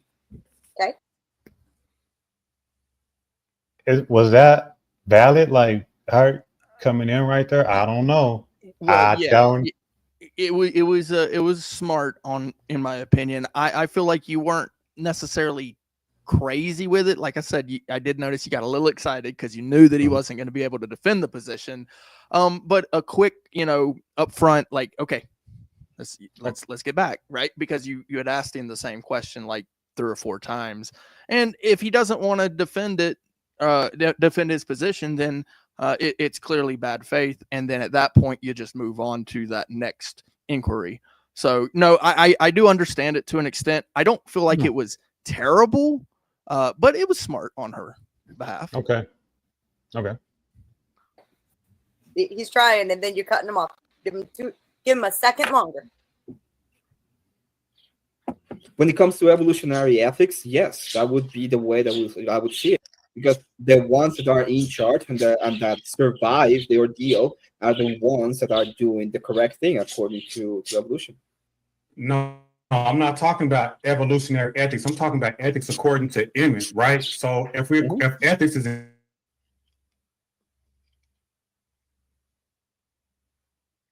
we have objective morality, if I don't know which God that is coming from, because you already conceded that different gods have different morality.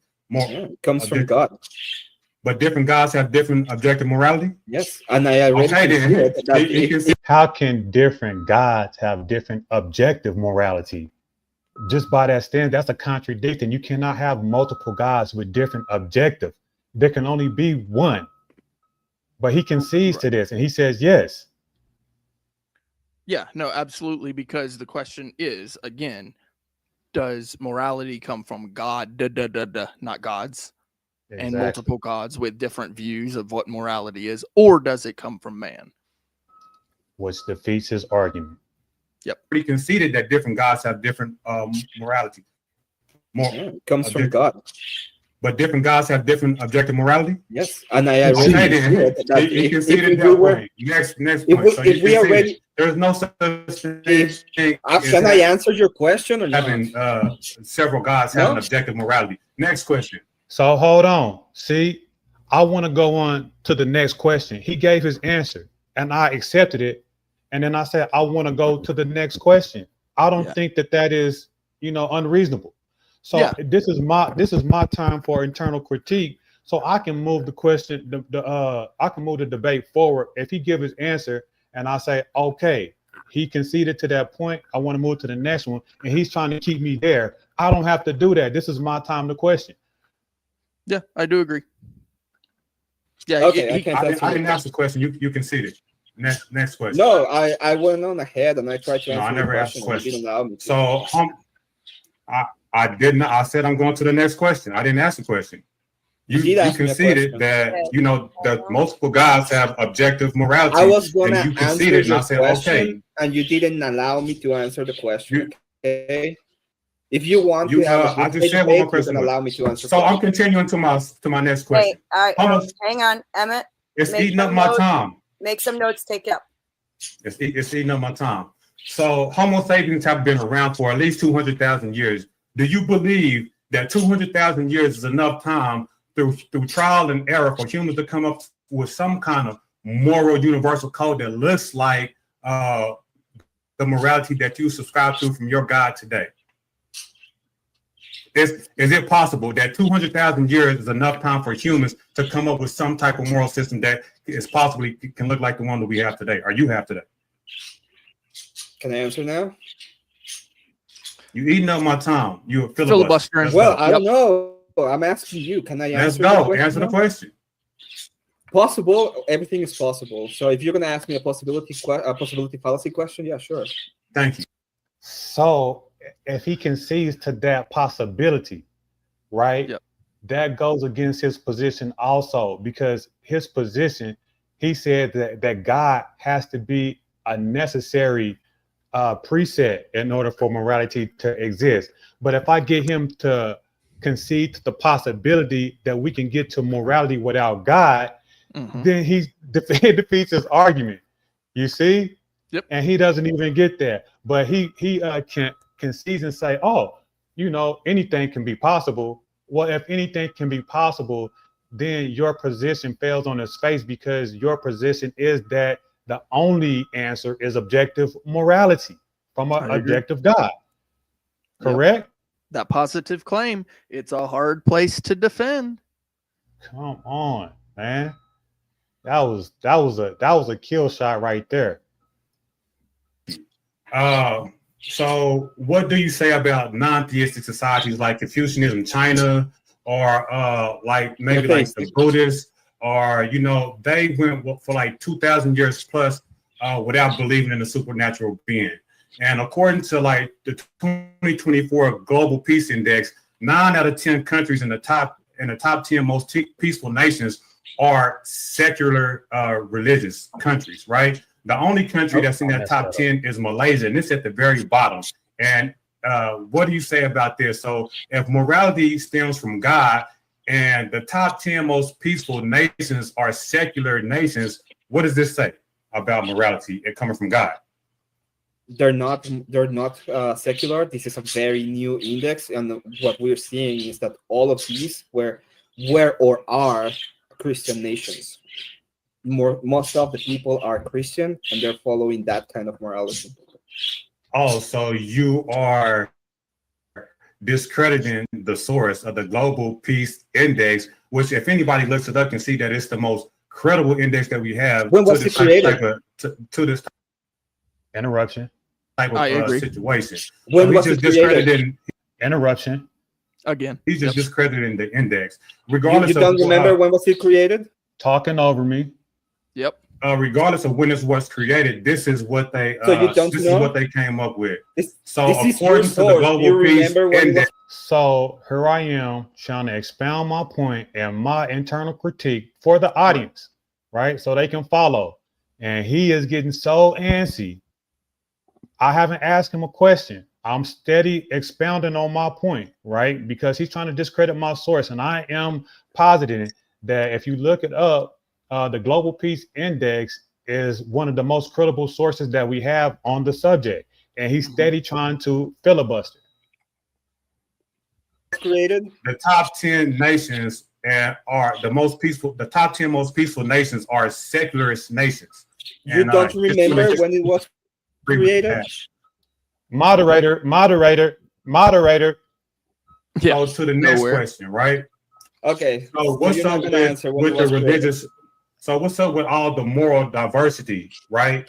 If religion is objective, if God's morality is objective, then what's up with all the moral diversity? Universal morals, universal moral norms are better explained as a result of human evolution. For instance, principles like cooperation, fairness. Oh, here we go again. Hands are groups and societies that enforce social norms.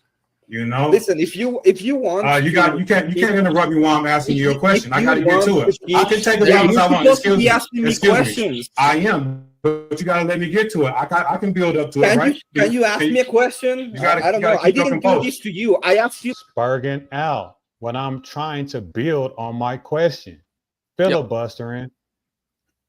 Questions. I allowed you to answer them. I can build up my questions. Filibuster. I can build up my questions. You filibustering right now. Hey, right now. Boys, listen. Here it is. Ask precise, concise. I'm gonna kill my internet. Ask precise, concise questions. All this stuff can go on in the open panel. Okay. That is BS because we went over the rules and there was no rule stating that I couldn't build my questions up. You know what I'm saying? So I should be allowed, she should moderate him and say, hey, allow him to build his questions, right? I can give context, right? I'm trying to sell my ideas. So it'll be better for me. And it's my time. I'm using my own time. You feel me? So that should be a negative, you know, for on his aspect towards me, because he should just let me, if he feel like I'm stating baseless stuff, then he should just respond like, hey, you know what I'm saying? That's all bullshit. You built that for nothing. It didn't make no sense. Instead of trying to talk over me while I'm trying to build my question and give context and paint the picture. Yep. Yeah, I do agree. I do agree with the interruptions and the, it's just not helpful for the interaction to take place. If you're wrong, right, in any of your assertions, then it will be evident to the audience. He does not need to make the explanation of why it's wrong, right?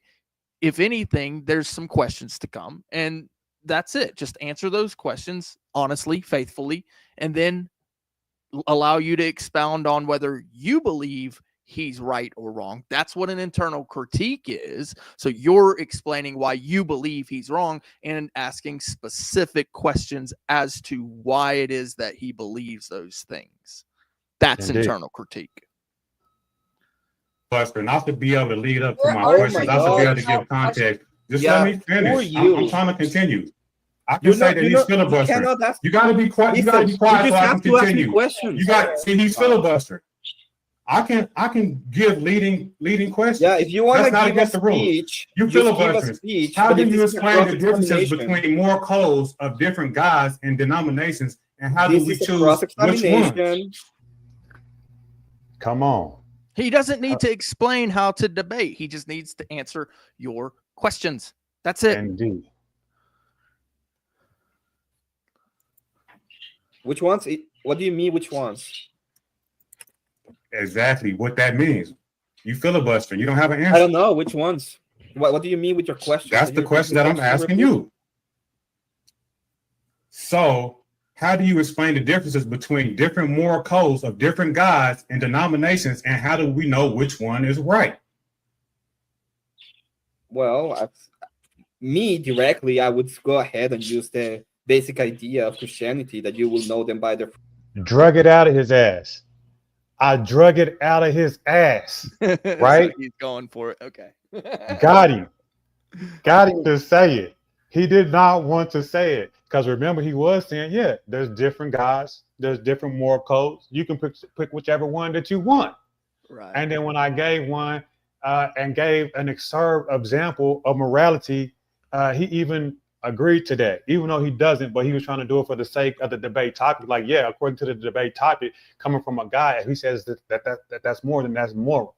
Right. But then whenever I asked him these specific questions, I got him to stand on if we got to go to a specific God for their morality, which one is it? He finally came out the bag. Got him. Got him. Give leading questions. Yeah. That's the rules. Speech, You filibustering. How do you explain the differences between moral codes of different gods and denominations, and how do we choose which one? Which ones? What do you mean? Which ones? Exactly what that means. You filibustering. You don't have an answer. I don't know which ones. What do you mean with your question? That's the question that I'm asking you. So, how do you explain the differences between different moral codes of different gods and denominations, and how do we know which one is right?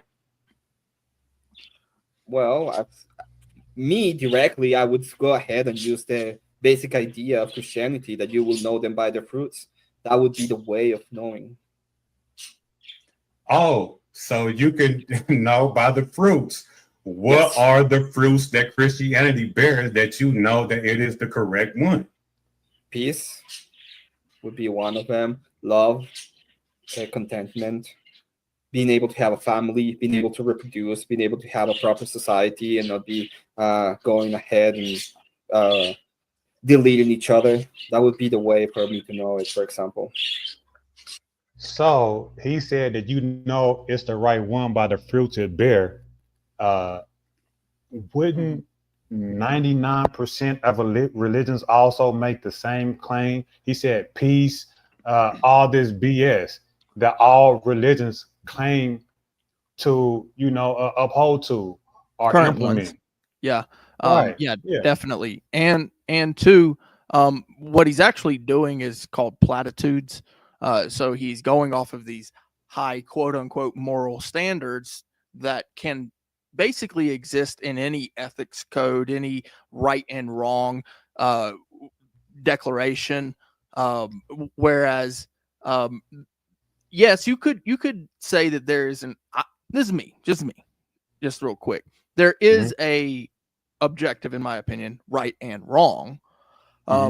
However, giving or assigning that to a specific ethics or morality of a certain religion, a group of people, let's say, over another is highly subjective. So yes, that moral platitude that he's going to now exists within many. Now he's going to have to go down all of the moral platitudes and why those ones are the cat's meow, I guess you could say.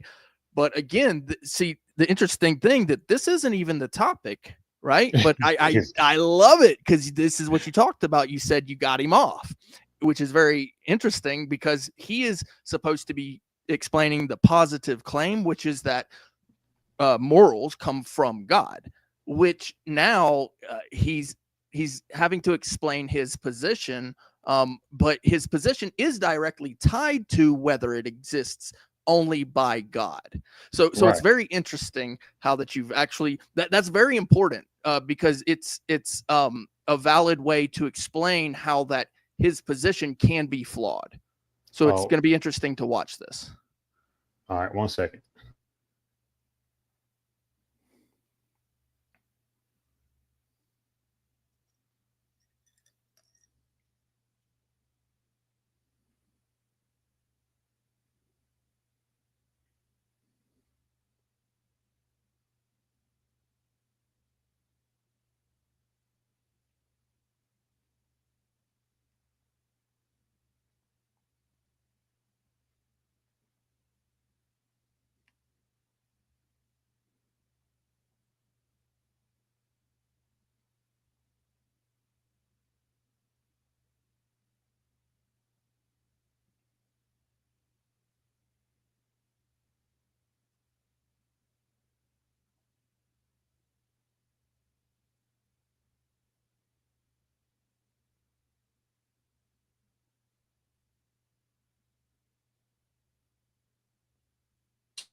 So Not being a this is not perpetual victim, so taking up your cross. any religion will make the same claims that No, will I go to don't their think religion.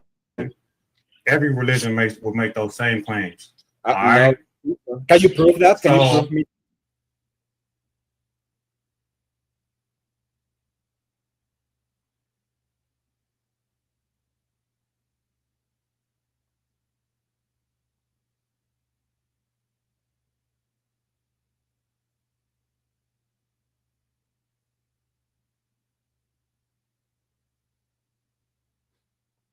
That every religion would make the same claim, that you would know them by the fruits, and you would have this kind of basic understanding, like going. I'm going on to. I'm not answering your question. You're answering mine. So I'm going on to the next one. Yes. The evolution of moral codes over time, such as the widespread condemnation of slavery. I don't know if you're trying to talk, but I can't hear you. Yes, Dom, that is the and damn, I guess I didn't hear what I said before that. No, I we would say didn't. that, I was that, wondering because I know you unpaused it. right. So the fruits, so he was claiming, the question was, how do we know? He said because the fruit that it bears, and like me and you already went over, all religions would lay claim to those fruits also. So the question is, how do we know, right? If all of them are making those same claims, which they do, so that's a bad answer. And to Dominic's point, what's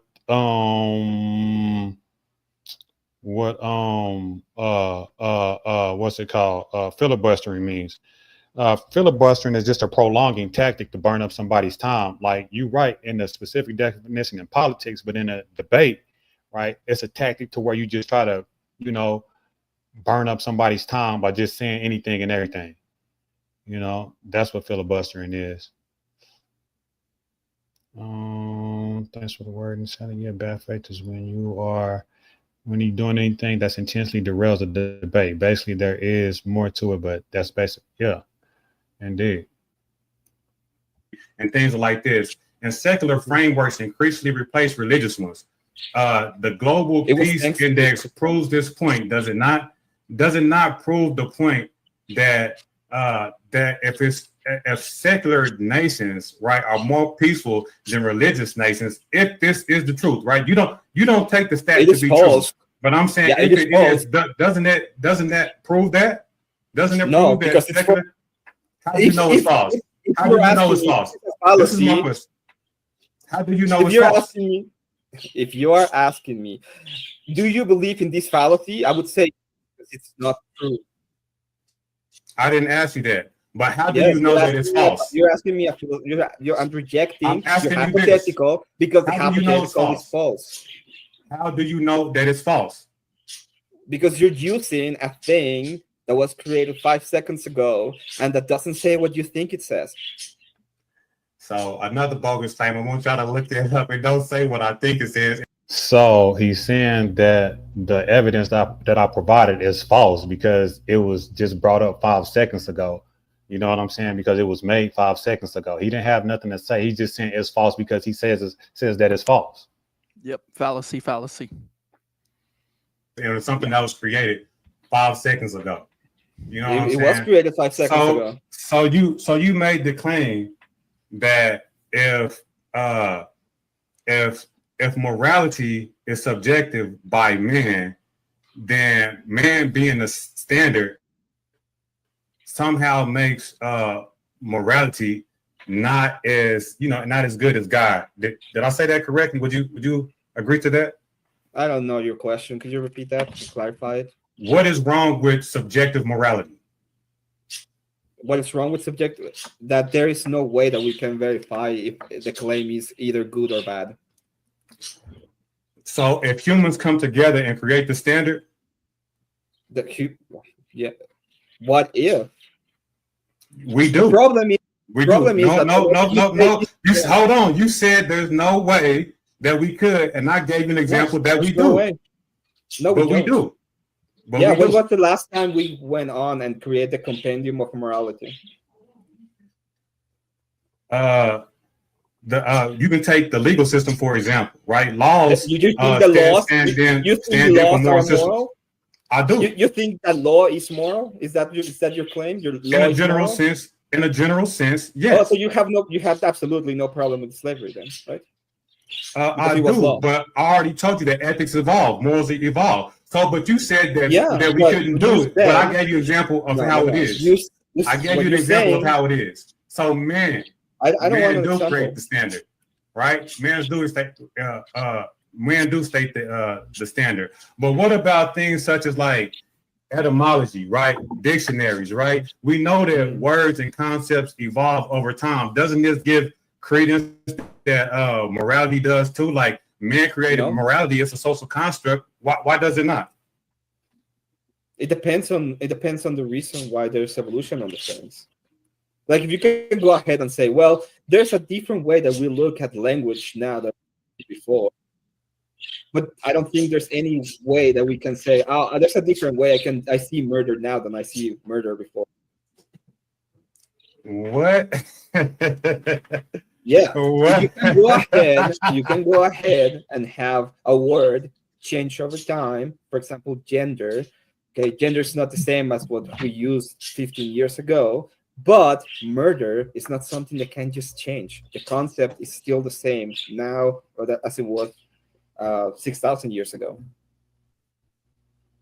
No, I agree with that, but that doesn't imply that there is an objective morality, right? Because humans came together and agreed that murder was wrong universally. To me, that implies that there is an evolutionary moral ethic in man's mind, not that there's an objective moral reality. You think the Aztecs that we went at the beginning got together and just decided we're going to murder people and it was going to be fine? And you're trying to tell me that you think 6,000 years ago it was the same?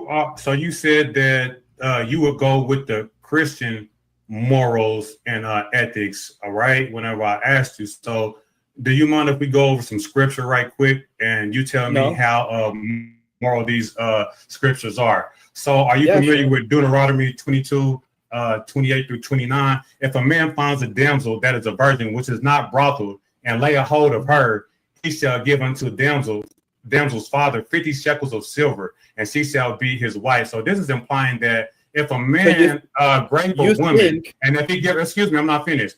If a man grapes a woman and he gives the father shekels, and it's okay for the man to marry the woman, is that moral? Does it say rape?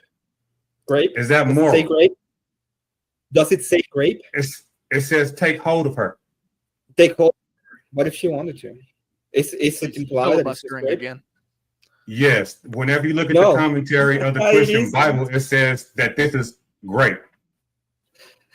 Okay, so when you go ahead and you have relationships with a woman, is it better that you go ahead, go to its father, marry her, have a family, or just leave her? No, that wasn't my question. My question to you is, if a man takes hold of a woman, is it okay that he gives the father some money in order to marry her? Is that moral? Yeah. I think it's better for the woman to be married than to be soiled and discarded. All right. So let me ask you about Samuel. 1 Samuel. You think it's better for the woman to 53. be discarded? You answered the question. That's fine. You believe that if a man takes hold of a woman, he can just buy her from the father. Especially when it's not necessarily rape, because it doesn't say rape. You're just making shit up. All right. So all you have to do is look at the Bible commentary, and it will tell you. Yeah, the Bible. So now Samuel 1:15. Excuse me. I gotta ask my second question. You can't just filibuster. So now you are doing that on your own. Filibuster.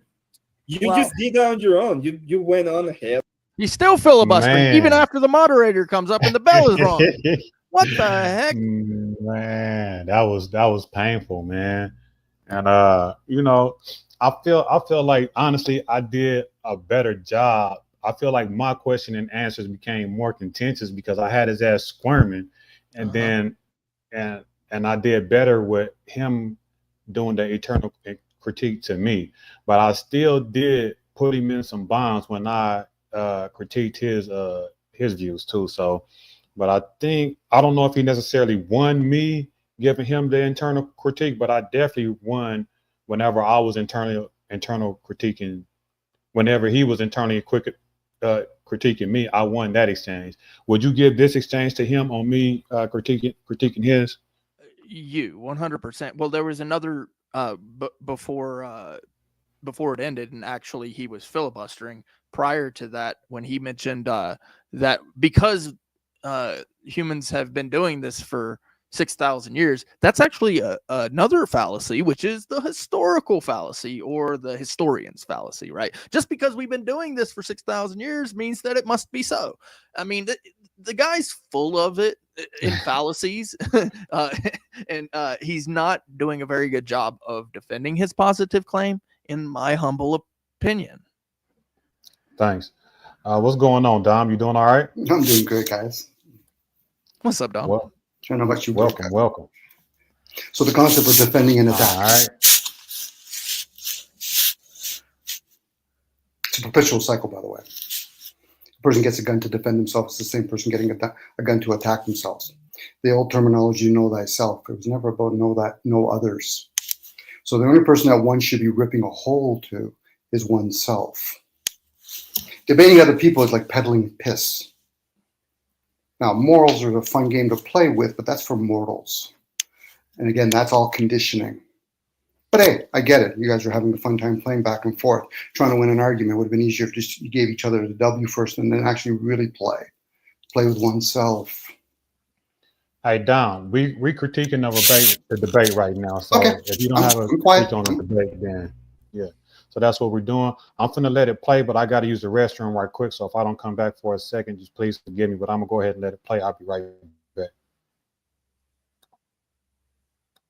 Nah, you listening to the comments. Never really going on ahead. I have great news. I don't know how you can listen to the comments because everybody's kind of talking smack to a bit.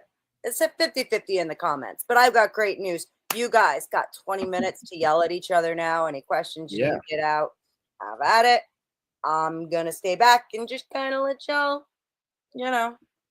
not quite kill each other, please. Please. So does God command genocide in the Bible?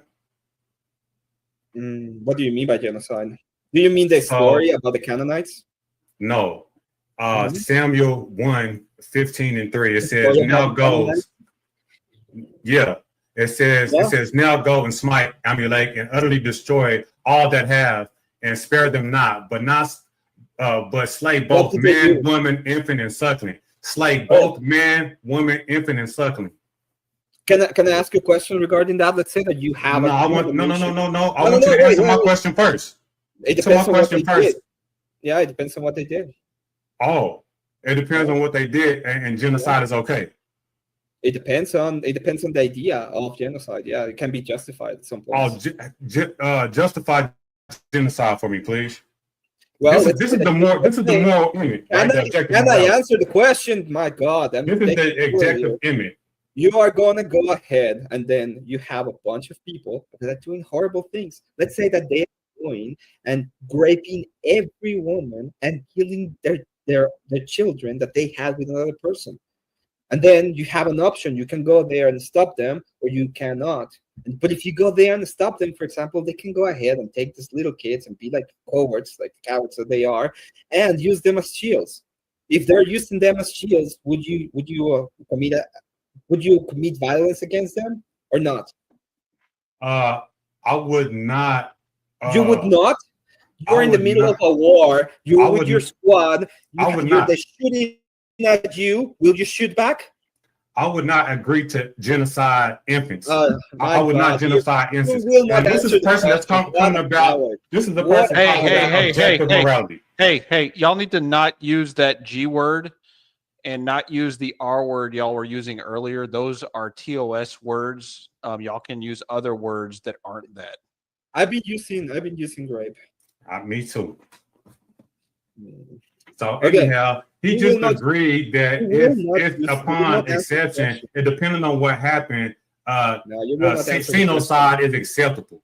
He said, depending on the circumstances, anybody that has any kind of inkling of morality would not agree that it's a good thing, that it's moral to delete babies. This is the person that's talking about objective morality from this guy. Let's put it this way: you are in a squad, you are a soldier, you're okay. They chose to stop whatever bad thing another people were doing. You're going in there. They have babies strapped on, okay, and they are shooting at you. Will you shoot back? This is not the case in the Bible, so there's no need to engage in a hypothetical. That never happened. These people just went and deleted babies. Okay. Genocide. You feel me? So that didn't happen. So we don't have to engage in that hypothetical. So you agree that genocide is okay in certain circumstances. You agree that it's okay. You agree. You agree that it's okay. How moral? The moral Emmet. Whatever. You would just allow them to do whatever they want. They would go ahead and I would not delete babies. They would go ahead and delete all of these people, and you would be okay with it. And if I ask you a hypothetical about using force to stop them, you will not answer it because you think you're so moral. Oh my God, I will not go ahead and soil my hands with the hypothetical because I don't want to look bad. Bro. That is the reason. That is the reason. You're gonna get the extreme. You're gonna get the extreme. You're going to get the extreme hypothetical with somebody strapping babies to their chest. Right and we're talking about the Bible, which that never happened. And God commanded some people to go delete babies. And you said that it's okay. Why are you talking over me? I didn't talk over you. I let you talk, and then I talked over you. So we're not talking about men strapping babies to their chest and going into war. No, we're talking about God commanding people to go delete babies. Right. God commanded that they go over there, they wage war, and they go ahead and kill and delete the babies. These people for what they were doing, which you know what delete babies. See, just they were deleting. These people were deleting, and that's moral. And that's moral. These people were deleting babies. They were throwing them. They were burning them alive. That's what they were doing. You didn't know that, right? Is that moral? Stopping people from deleting babies? Yes. It is. No, even if you have most of them, it is. Yes. Deleting babies is moral. Stopping people from deleting babies is. Why you keep changing the question? You filibustered. Why you keep changing the question? Everybody can see what you're doing. Let me put it this way, because everybody can see what you're doing. So let's just go on to the next. Since you don't want to answer the question honestly, and this is coming from the moral person who don't want to have a debate in good faith. You can't even answer the question in good faith. Let me know when you're done so I can answer your question. I mean, I tried to let you answer 3 times in a row, and each time you changed my question to what you wanted it to be. Go ahead. So let's not do that. And so, and also, the next thing is when we talk about there is no standard. You're not understanding your question. You can prattle. I know you're just going off of what Beth say in the chat, but I understand it very well. No, you don't. You talk about you don't know the context. That's why you're destroying yourself on this question. Okay, so you also said divine authority. We need some type of why you gotta filibuster over me? I'll let you talk and then you try to talk over me. I'm supposed to be bad faith. I'm supposed to be the bad faith one. Can we talk about the debate? To answer your question. Okay. Can we talk about the debate? 2 times completely bad faith.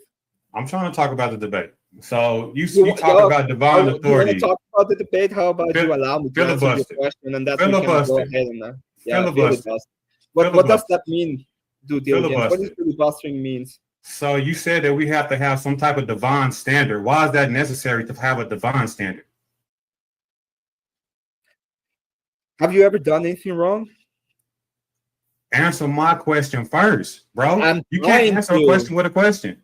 Because you need to be under somebody, you need to be under the idea of God in order to be able to humble yourself, to accept that you've done anything wrong.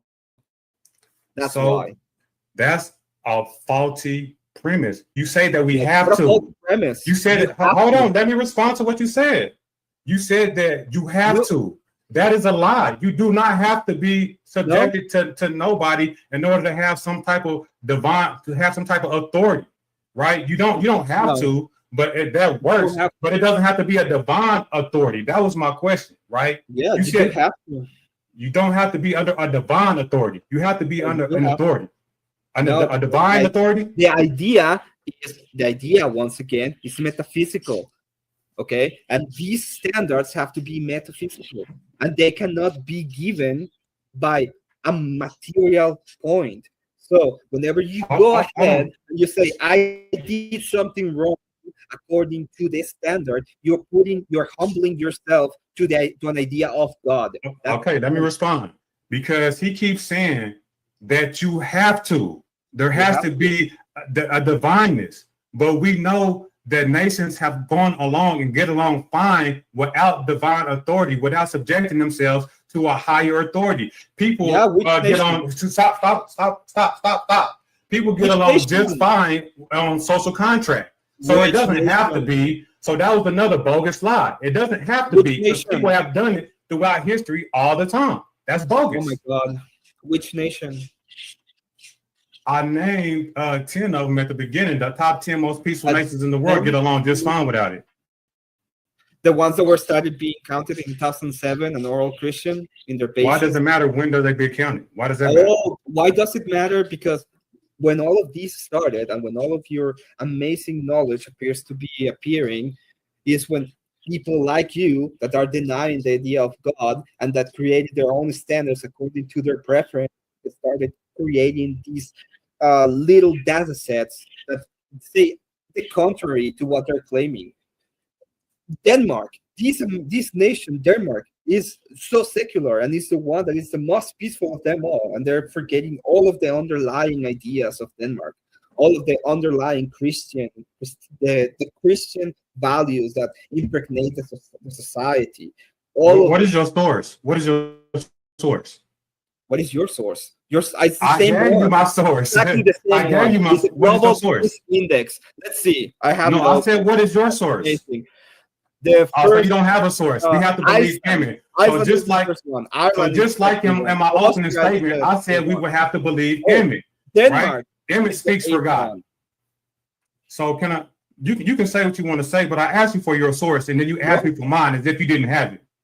We're talking about your peace index thing. It's obviously we're talking about your source. Denmark is 8. No, I asked you for your source that my source wasn't correct. You just made that up on the fly. In your source, it says no. I asked you what is your source? Created in 2007. No, you said that my source was a lie. That doesn't prove that it's a lie. Was created in 2007. That's the so point. It doesn't prove that it's a lie. So let me ask you another question, right? That doesn't prove that when was it created? So it doesn't prove that it's a lie. Created. So my other question to you is. My other question to you is. Awesome. So you keep. I'm not gonna answer questions. You keep answer the questions. I won't answer your questions either. Why would I? That wasn't the question. You're gonna be as bad faith as you have been, then I can just be as bad faith as you are. You just being filibustering because I'm getting you. It's okay. You can spaz out. Go ahead and spaz out. The same thing. Go ahead and spaz out. So he keeps making this claim that it has to be, but anybody that has sense know that it does not have to be, right? And so he wants to make the claim doesn't it have to be? You don't like it. That's the point. No, because I gave some empirical data that people get along just fine without it. What is the empirical data? The fact that in 2007, 1 multi-millionaire guy decided that he was gonna go ahead and use a complete made-up system to say which countries he liked best? Yeah, Is that's that what your you said. point?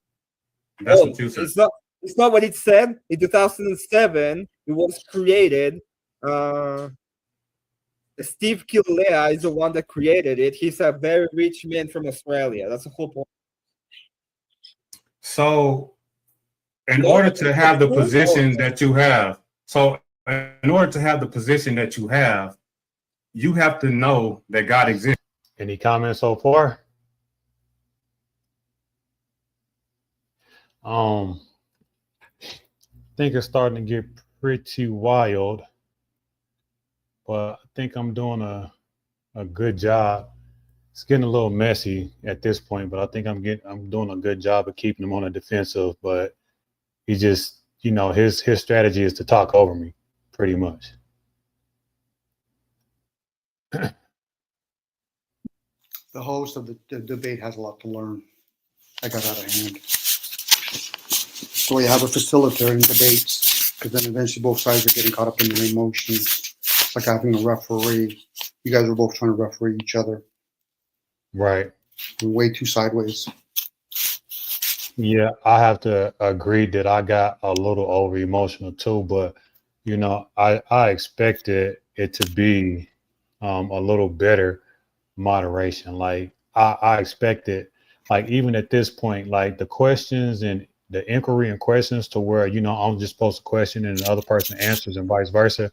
Okay, but even in this panel this part of the panel where it's open discussion, you should at least be able to go back and forth without just trying to steamroll each other. No, unless you're willing to call your own fouls, like playing hoops. Right. And by calling out other people on their own fouls, then you might as well say, listen, let's stop playing by the rules. When you go up for a jump shot, I'll just kick you in the groin. Right. And that's what happens. That's why they have a thing called a structured debate. It's very important to have a structured debate because people know if you go in there with your logics and your emotions aren't developed, fuck that person. Once they find out you have an emotional issue, they'll fucking work you over and over again. They're not worrying about a knockout. They're just going to exhaust you. So at that point, both of you guys were trying to stand on something where you probably weren't trying to really hear each other and say, okay, what are you sharing? And then I'm going to share what I have. It'll speak for itself. But eventually you might as well do name calling, start using words in vain. Well, God said this, science told me this. Well, then you guys aren't talking individually now.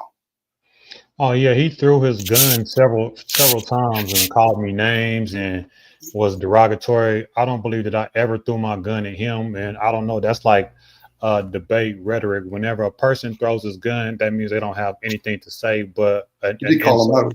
You did call him out by saying he's lying. Yeah. And the only reason why the host ever came in there because he was only concerned about his fucking channel. Make sure you don't use the R word. Right. at that point, get the fuck out of here. Like you let the boys play. But if not, then make sure it's on a platform. That was his only concern. I heard that thing. I'm like, okay, this guy's a moron. Doesn't got a clue how to actually facilitate it. Because if not, then I could do that too. I get it. When a person starts name calling, it's debate's done. I will say though that this is much more structured than some of the other places. Well, at that point, Brick, then what the fuck are those other things? This is a bunch of men there fucking pissing in the corner. Yeah. Like throw all you got. Tell me when you're done because it's my turn now, and I'm not going to debate what you have to say. I'm going to share you what I'm aware of. At that point, then a person can say, okay, now let's all go back because this is how debates work. We're all going to reflect on what we just heard, and then we'll come back again, and then we'll have that conversation. They're not. You bring some people that are true debaters, you guys will get eat up. Well, yeah, I mean the idea that you're just supposed to shut up and listen to whatever I say and now accept what I'm saying as truth. I mean, I know that that's a fallacy as well. It's just it's so bad faith. And I want to point out another fallacy, and I've seen you do it a couple of times, but Emmett's been really bad on it during this debate. Which is mute your mic, Dominic. Oh, sorry. My apologies, guys. Go ahead, Rick. The tu quo Q, and that would be hold on. So that's where you or your opponent point out that because you did something that's a fallacy, it's okay for me to do it. Emmet's gonna be famous for this at this point. You know, so like the idea that just because you interrupt, that he should too, that's so bad faith. That's not a good way to debate. Right. Well, what No, you I can agree. take from it is you both can learn how to better debate. Forget about the topic because that kind of got lost in the wind.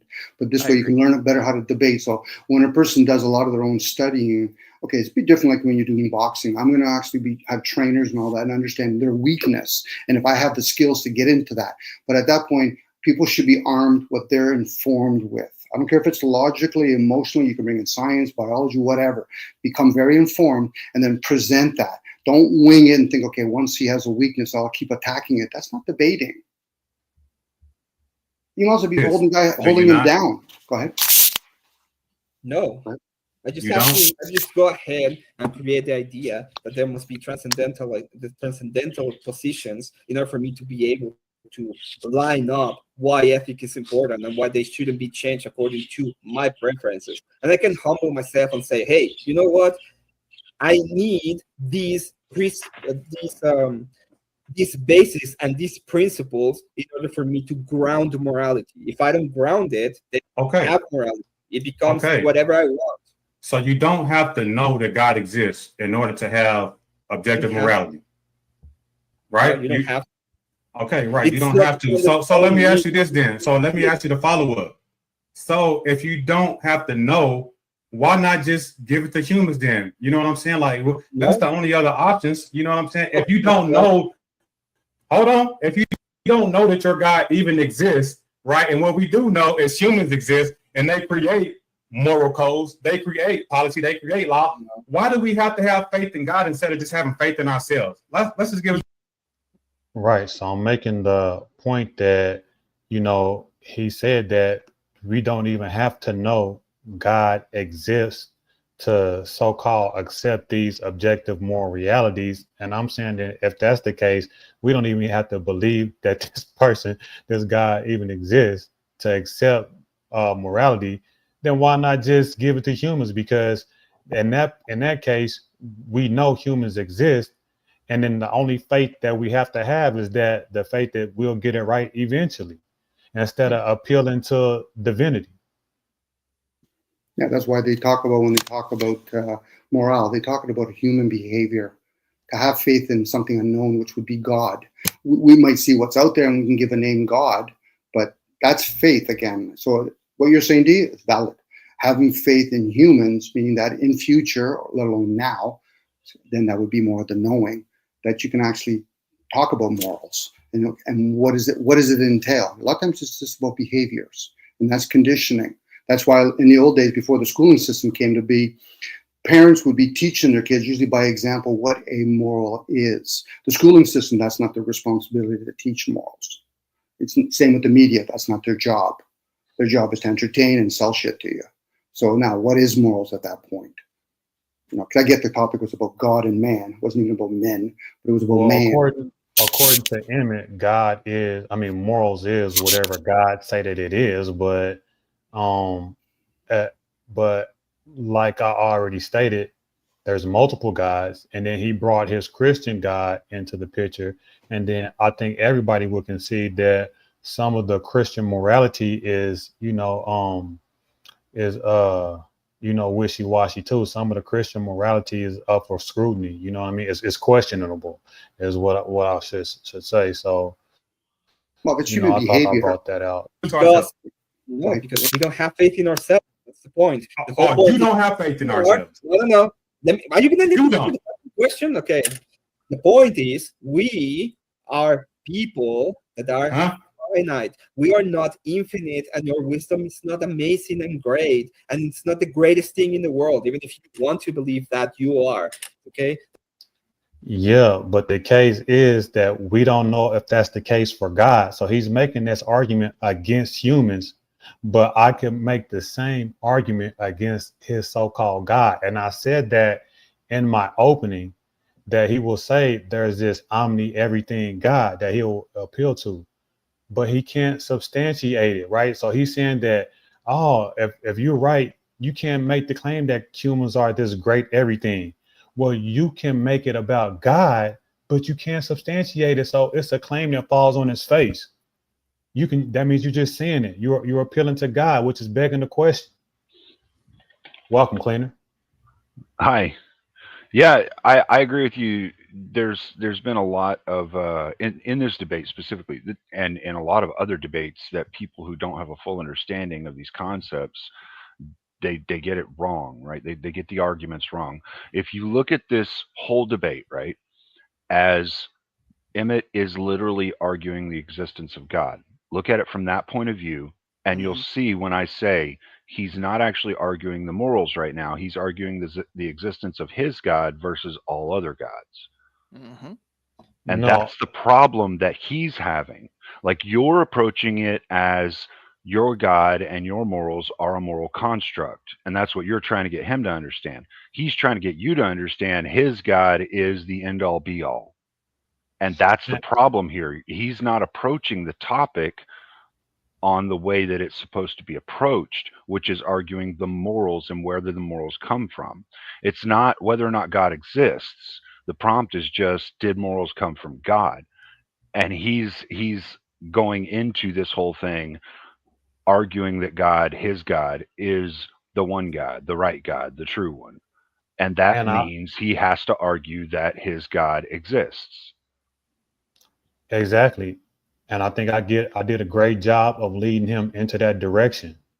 He should have just stayed on his square and just argued the prompt, but I think I baited him into arguing for his God and put his moral view on the table, and I got to get at that. You know what I'm saying? So, and I think I get it. I think I did it in a good faith way because the question that I asked him, if we're talking about morals and objective morality, then that implies we are talking about an objective God, which he had to agree to. And then I said, which God? And he finally gave it up. So I Hmm. was able to pigeonhole him. I was able to drag it out of him. Right. And that Right. goes even to more credence on my side of the debate that we ended up putting his specific God on trial, which he didn't have to, but it just goes to my strength to show that my tactics were working good. Well, Yeah. I also agree with the idea that he is having to defend his God. And so the funny thing about that is actually that would have been a better position to come at this with, rather than doing that. He just he just didn't even want to go to that, right? And so it's like standing in your square, right? So if you believe a thing and you believe it's true and it's a universal truth, then you need to lay everything on the table. You can't hold back anything when it comes to your solid beliefs, if they are your solid beliefs. But whenever you begin to hold back, that's when you fell, and that bad faith begins to seep out, and that's what's Right. happened here.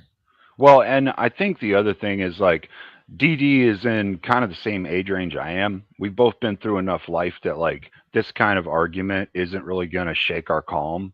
And he's been real calm through this whole debate. He got a little flustered one time when Beth started chewing on him, which was in a moment when she really should have been chewing on Emmett, because Emmett was dodging the question during an internal critique, which is something Emmett should just be like, okay, I'll answer your question, right? That's the good faith way to do it, is to answer your opponent's questions Yep. during their time to internal critique you. So it's one of those things where, like, if you're gonna say one side's doing this, you have to do the same thing for the other side, or else you're going to look biased. And it does kind of look that way, but I don't think it's that way. I think Beth is just inexperienced at moderating, and she's got to take time to get better. A little bit. Either way, though, it always does end up boiling down to us, the debaters, to call our opponent out on this and make it observed by the moderator, so that the moderator can accommodate us time wise whenever somebody's screwing us out of our time. Like Emmett filibustering that minute and a half almost. Didi would have got a chance to ask him a couple more really good questions if he hadn't filibustered that time, or if Didi had called that time out and been like, "Hey, Beth, hold on, you didn't even stop the clock when you jumped in to do the moderation. The clock is still going for a whole nother minute while you're doing the moderation.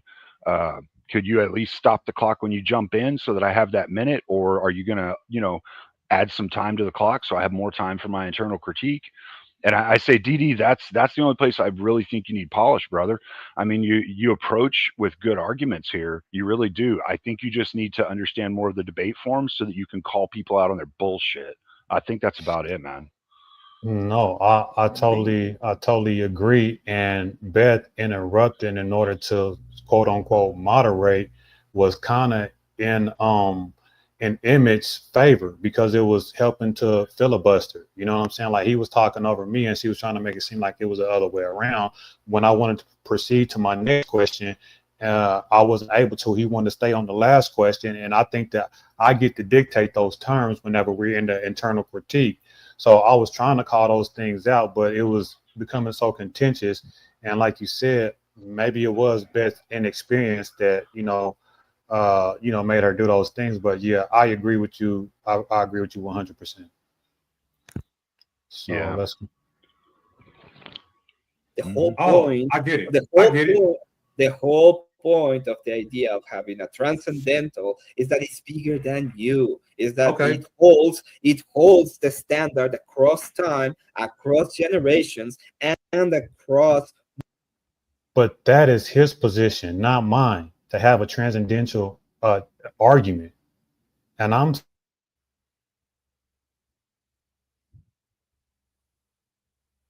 to make me accept his premise.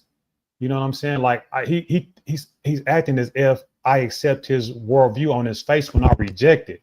So he's starting at an assumption that I don't accept and trying to place it on me and saying that I'm wrong for not accepting his assumption, his faulty premise.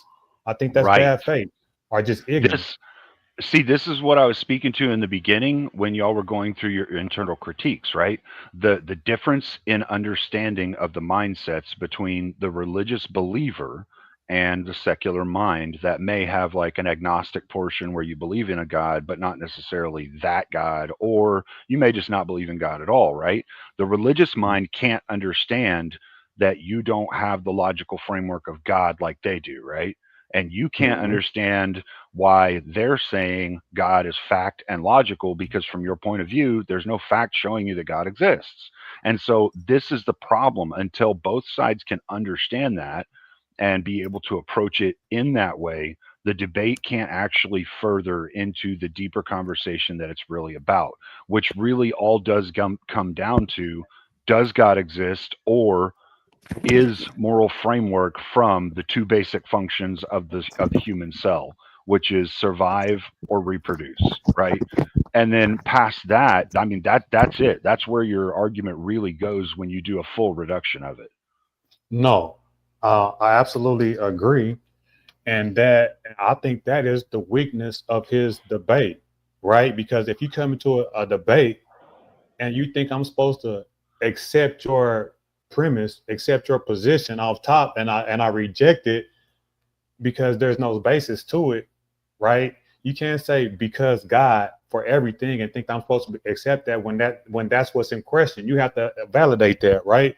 So I think that was the weakness. And then I never said because humans. No, I said because we had 200,000 years of trial and error. I said because it doesn't have to be. Like I asked him, is there a possibility that humans can come to a moral system without God? He gave me the possibility, which in turns invalidates his position, that his transcendental position that says that there has to be a God in order for us to come to a moral system. But he gave the possibility, so I gave examples where I was poking holes in his position.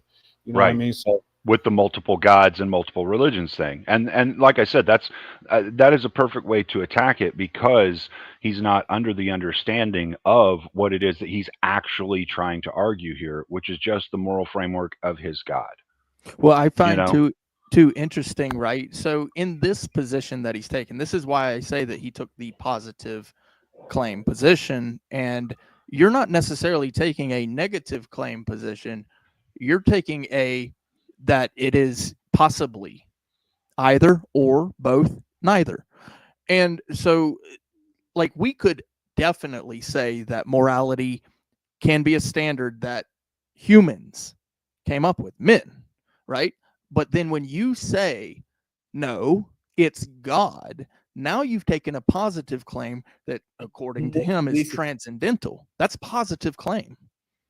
And that's going to be a very difficult position to prove without proof, without evidence. And that evidence would have to be proof of God. Exactly. That was perfect.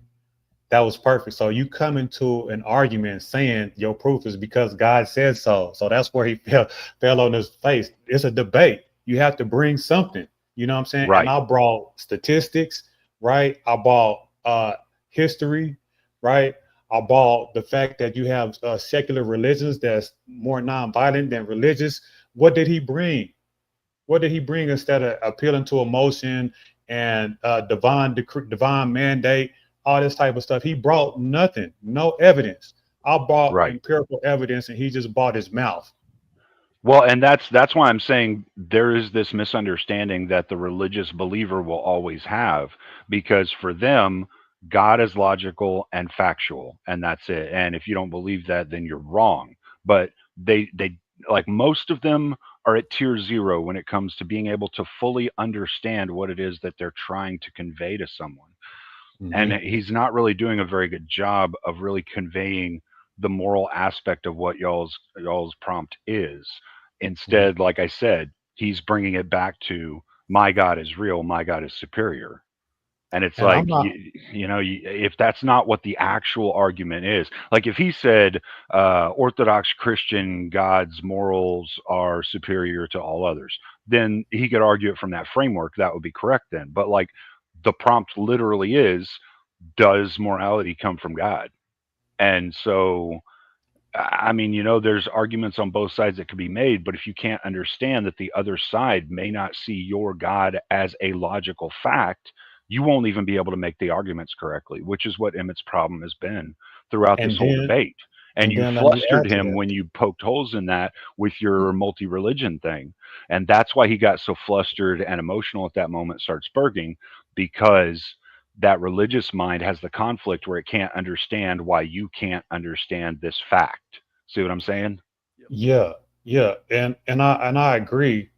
But whenever I challenge the premise, right? Because if you start with the premise that your God is a fact in a debate, you can't. You know what I'm saying? There's no way you lost right then. Once I challenge it and I say, how so? There's no way you can substantiate that. So even though you're right, we don't have a meeting of the minds, and that's the whole terms of the debate, because we don't have a meeting of the minds. We have different worldviews. But once your worldview starts at a faulty premise that your God is fact, right? Because you're saying that he believes that his God is fact. That's a contradiction. You don't believe in facts. Facts are facts. Right. And that's what you really got him here on. You never called him on it, but this is what you actually got him on the whole time in this debate, right? The false premise fallacy. He started this whole thing under a false premise from the secular mind, and he wasn't able to understand that and approach that, so he couldn't actually have the debate. Indeed. Okay. So, like I said in my opening argument, ladies and gentlemen, we have to believe Emmet, right? Because Emmet is the interpreting arbiter for God. Excuse me. So we have to believe Emmet. How else do we know that this God? Stop filibustering every time I get to spazzing out. Yep. I let him finish what he was saying. I started to speak, and he just spazzed. Yeah, the laughing actually is a version of ad hom, just so you know. Him laughing right there is him coping in the moment with his logic being completely destroyed. He's gone through the coping mechanisms in real time, really fast right there, and come to the laughter portion where he thinks what you're saying is ridiculous because he can't understand it. We like to call it cognitive dissonance. Right. It just keeps showing that he started with a preconceived notion. He started with the false premise fallacy on this whole debate. On his face. Yep. So just sit back and relax. It's don't hurt, and it's gonna hurt. So just I don't go ahead. Every time I've never gone ahead and taken your position. You gotta let me talk. I just let you go. I'm not gonna let you talk because we have to believe in it, right? You are misrepresenting the whole idea. I don't have to let you talk when I went on ahead and tell you just a second ago that it's bigger than me and it doesn't depend on me and it's a transcendental point, and you go ahead and spass about, oh, we have to believe Emmet. Do you understand the difference? Do you understand the difference between a transcendental idea and me, who I am not transcendental, I am finite, and Where are you getting the No, you are making the argument of transcendental. So it is you. I have to believe you. He don't know how to make the discernment. He's trying to separate himself from making the transcendental argument, but you are the one making it. So that implies that I have to believe you, because if not, who else? You the one in the debate. You have to make the case for it. So it is, I have to believe you. And he's saying, and he's trying to appeal to, no, it's this over here where you speaking for that. That thing can't speak for itself. All you have to do in a moment like this is just say, okay, I understand you're saying it's transcendental. Prove it, because I don't see it as a fact in reality. That's it. What I'm about to say. That's what I'm about to say. I know, that's where does it come from? It comes from logic. It comes from definitional. The whole argument I gave comes from logic? It's a logical argument. Transcendental argument does not come from logic. No, it doesn't. Right. It actually comes from It comes from belief. Yeah. Exactly. Belief. Yep. Yes. I thought transcendental ideas come from God. Transcendentalists have to do with logic. If you don't have a transcendental point, you cannot do logic. Okay, so we can have logic without God, though. Do you think that the laws of logic can have logic without God, though? Can we have logic without God? No. Do you think? Oh my goodness. How can he substantiate that? I can make my case for having logic without God, but he cannot. But he can't substantiate. He said the right thing according to his belief system. Well, no, he didn't actually. His answer should not have been logic. It should have been the transcendental is our belief, right? Right. That's what it should have been. That is our belief and our faith. No, that would have been a much we derive our logic from that, is what he should have said, because that would have been correct. No, I mean, logically correct. I agree. Do you think logic depends on me? How can you prove that? How do you know we can't have logic without because God? The laws of logic are, even if I don't exist, and even if any human exists, let's say that the earth didn't exist, it was just a husk rock that nothing lived, will the identity of the sun be the identity of the sun? Who created the laws of logic? God.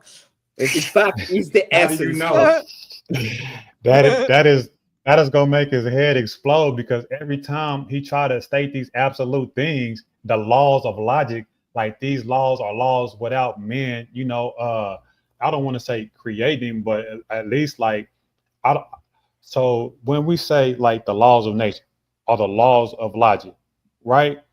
That implies that it's unchanging.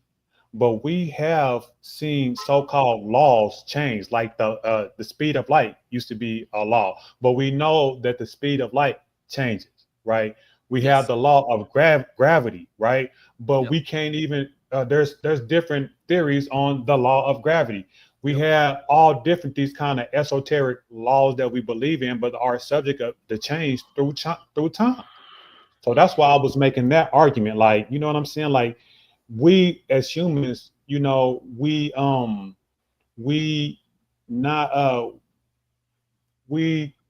look at nature and see something and we believe that it's a constant and we call it a law until otherwise. You know what I'm saying? So these so-called laws are only laws until, humans learn more things about nature.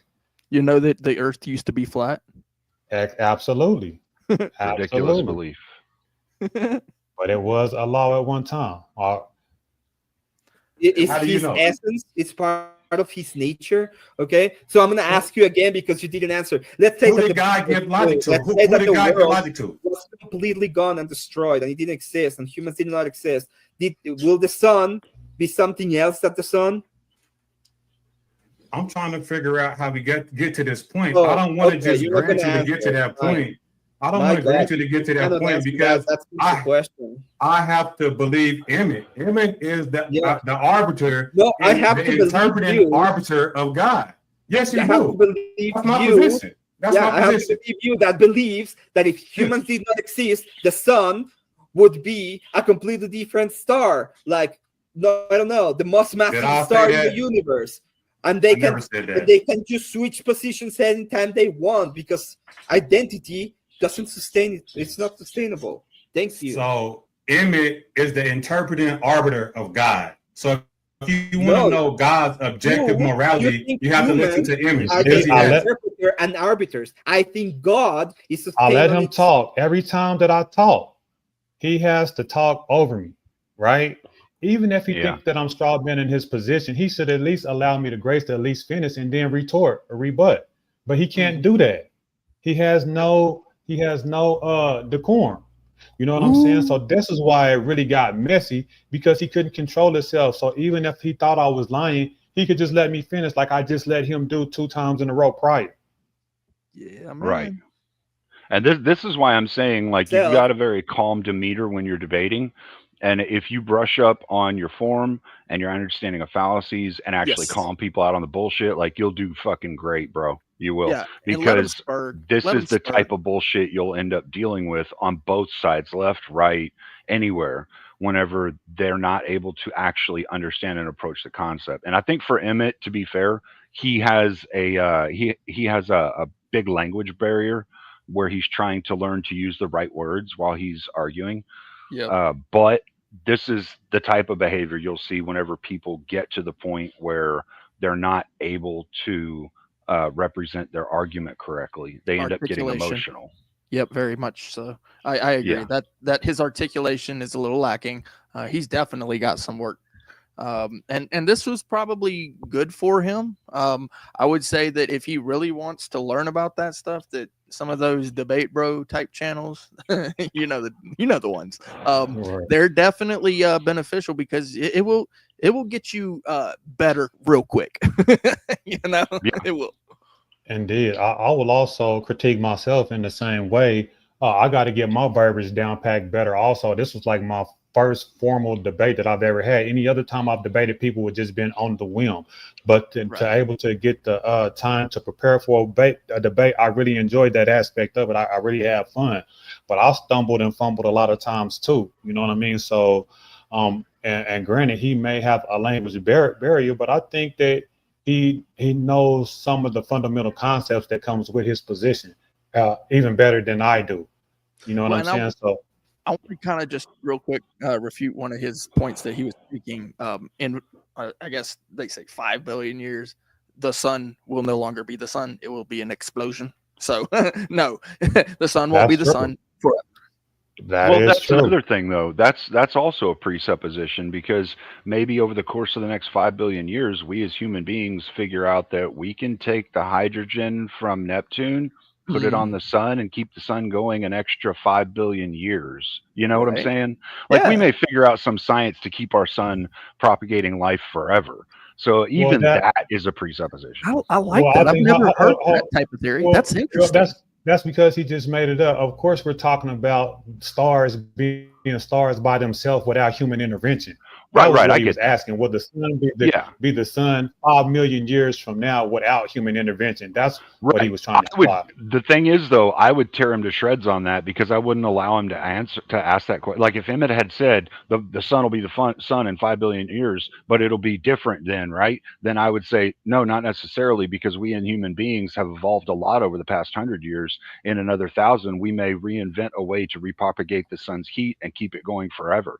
And like I would just destroy him on every fucking side because at this point he got emotional. That's what I would do. Yeah, and I, But see, I'm an aggressive guy when it comes to debating, and when yeah. somebody shows me they're being emotional and I'm in more control of their emotions than they are, I have a Ooh, tendency to just run over them like a fucking freight train, bro. dirty cleaner. I, I I like can't help that. I like Brick's position. I mean, I I like your do. position, but I like Brick's position better. That because he asked the question, and just to Right. give a scientific truth that stars don't stay the same. They turn into different kind of stars, and then they implode and potentially turn into black holes. And that's what Right. science says. So those will be empirical facts. You know what I I like mean? Brick's So way of doing it because it's nicer and it will appeal to the audience a little more. But it's like there's this part of me that's the true debater I mean, like, I'm a Puritan debater. So if somebody presents me with an argument and I see a logical fallacy in it, or I see illogical reasoning or a supposition that's there that I can attack, it's like nature for me. I can't help it. You know, Oh, it's like, Cleaner, no. you are a dog. I have seen you destroy some people. So yeah, I'll give that to you for sure. To be the interpreter You and keep arbiter spazzing out and of talking things. over me, bro. Control yourself. Well, I don't know. It's like you're going ahead and you're going to strawman my argument.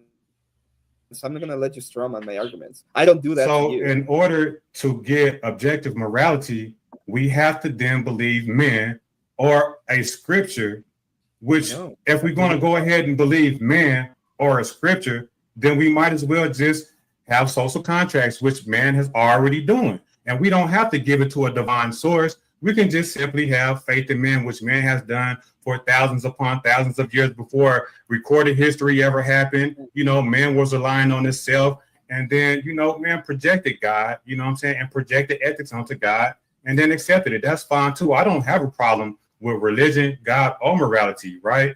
What I have an issue with is people like you acting like you know the mind of God. Anymore. I have we an have issue to with believe you that you go on ahead and agreed that evolution is the one that created religion and that put us under God. But we have to believe in you that have lived, I don't know, 4 years on this planet, and you have all the answers of morality according to your new theory that is 5 years old. When did I ever say I had all the answers? Okay, the whole point of having an actual evolution, in your point, would be to use the 8,000 or how much was 300,000 years that we created these moral systems that are codified mostly in religious systems. But no, we have to remove those codified systems according to you, because your new 5-second idea is better according to you. So you are the arbiter. Straw man. You, in your case, are the actual arbiter of what is actually good or not. I told you in my opening that he would accuse me of being the interpreting arbiter, and I told you that I would accept. You are the interpreter and arbiter, according to you. Let me agree with you. Let me agree. Let me agree with you. Me as a man, we are the interpreting arbiter. But what he won't admit to is that is what he is doing also, but he can't admit to it. At least I think that's a good point that I was trying to make, that he's doing the same thing that I'm doing, except that whenever I point at him and say that it's you, he points to somewhere else and say, it's magic. You know? That's his argument. He's into it and be morally honest.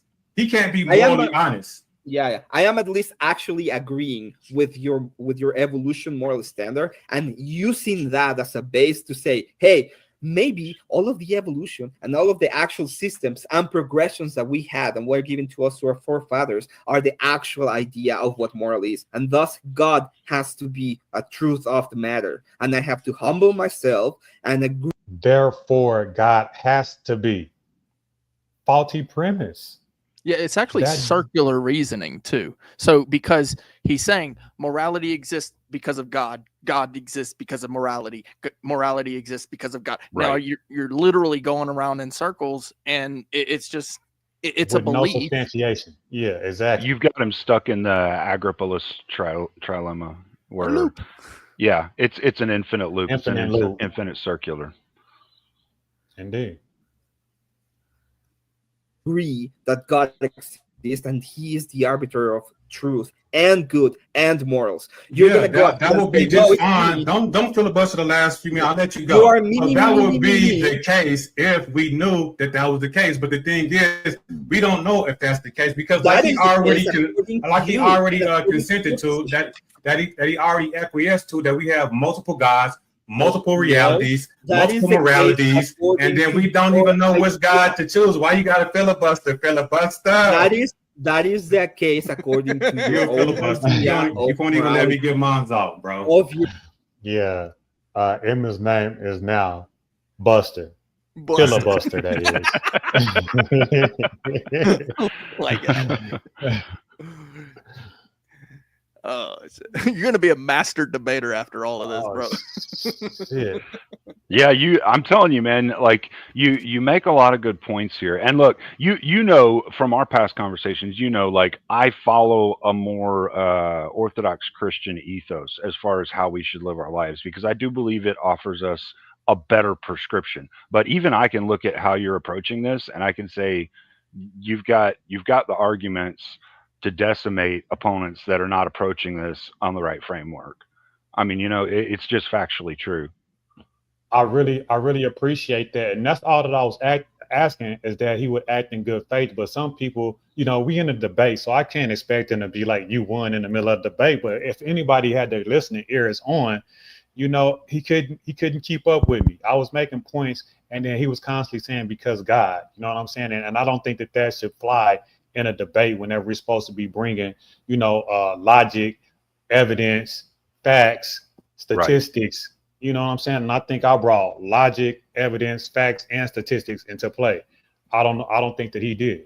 Yeah, he should have actually approached it like I said before, from the foundation of first, God exists. I'm going to stand in that square. Here's the proof of why I believe that. He should have stuck to belief, and then from that he should have built his argument. But unfortunately, he did not do that, and it led to problems. See, this is the thing. Like if I were to approach this argument, right? If I were to be in Emmet's spot, how I would frame what I was going to say would be, us of the religious mindset came to the moral construction of a God, and from that God we derive our morals, and our morals are this and this and this on how you should live your life. Yes, it's true that through the Bible we can see that we haven't always been able to follow that, and through history we know that men have created problems and done bad things, but that doesn't mean that the moral framework isn't the correct one or the best one for a net positive for the world. That would be how I would frame the argument, right? And he's literally arguing the existence of God, which is the wrong way to approach the secular or agnostic mind. The way to approach the secular or agnostic mind is just to go ahead and concede that, yes, God is a moral construction of us human beings from your point of view. From my point of view, it might be a fact, but from your point of view, it's a moral construction. But our moral construction offers the best framework for morality. That would be the way to argue this. And that's why I said he's at a tier 0 position right now, because he's not able to understand the tier 1 or tier 2 argument, or even get to 3 or 4 where you're actually talking about the morality of the cell itself, the 2 basic functions of the cell, which literally dictate every fucking morality we have. Yeah, and then the argument could be, well, did God create the cell, right? Yeah, those are all interesting positions. I would like to see you argue. Now, I wouldn't want to argue with you holding that position. I tell you that would be interesting to see anybody come up with some rebuttals to that position. I mean, I took that prompt one time against some dude that just lost his mind on one of Grid's 1 panels. I don't typically like to come up with the prompt myself, because I know, like I said, I have debate experience from when I was in school and all through arguing with my brothers in the garage. Like we're all hardcore debaters. So whenever somebody gives me the opportunity to make a prompt, I'm going to be like, all right, dude, I'm about to snipe your ass. You don't even fucking understand. You don't. That's why I try to let other people pick the prompt. So that's what he thought that he was doing, but I pigeonholed him. So he thought that he was in a position of a good standing, or he thought that he had the higher position with the prompt, which he did, and I let it slide. But I knew if I pressed him enough, he was going to come down off of that position. I was going to bring him down, and I did. So with that being said, in the overall, who do y'all think won the debate? And do not patronize me. You know what I'm saying? Just say it however you feel. And it doesn't matter, because Anson said that I lost. So I have to accept that loss. You know what I'm saying? But I just wanted to revisit the debate and go by the points by points. Cleaner, did you happen to see the I let AI judge the debate? Did you see me pull that up? Did you see that? Oh, no, I didn't see that. Oh. I missed that part. but I did get into I came in whenever you guys were doing internal critiques on each other. I missed the first like 10 minutes because I didn't know the show was live. My phone hit me up and I was like, oh shit, DD's on already. Already. And I did come on kind of early, but that was the end of the debate. But let me go to this since you didn't get a chance to see AI give its critique and opinion on the debate, which I thought was really interesting also. All right. So let's go here. Oh, shucks. It's doing that thing again. Let's go here.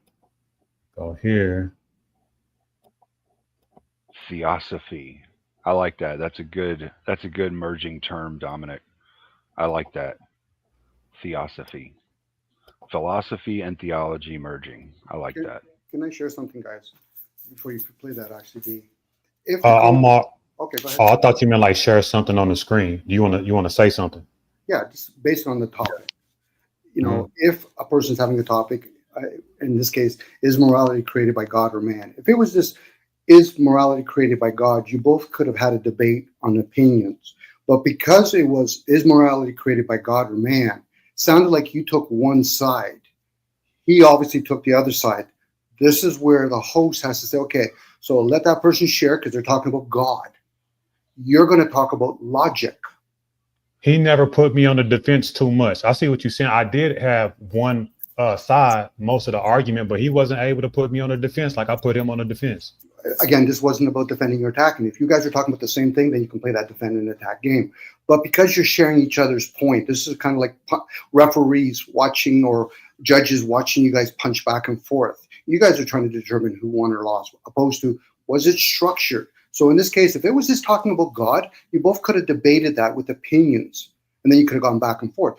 But unless you made it clear and you stood in each other's lane, okay, what's your view on God? Are you going to go with theosophy? Are you going to go with esoteric stuff? If you're going to go with, in this case, man, even though it's spelled M-E-N, not M-A-N, that's a different story all by itself.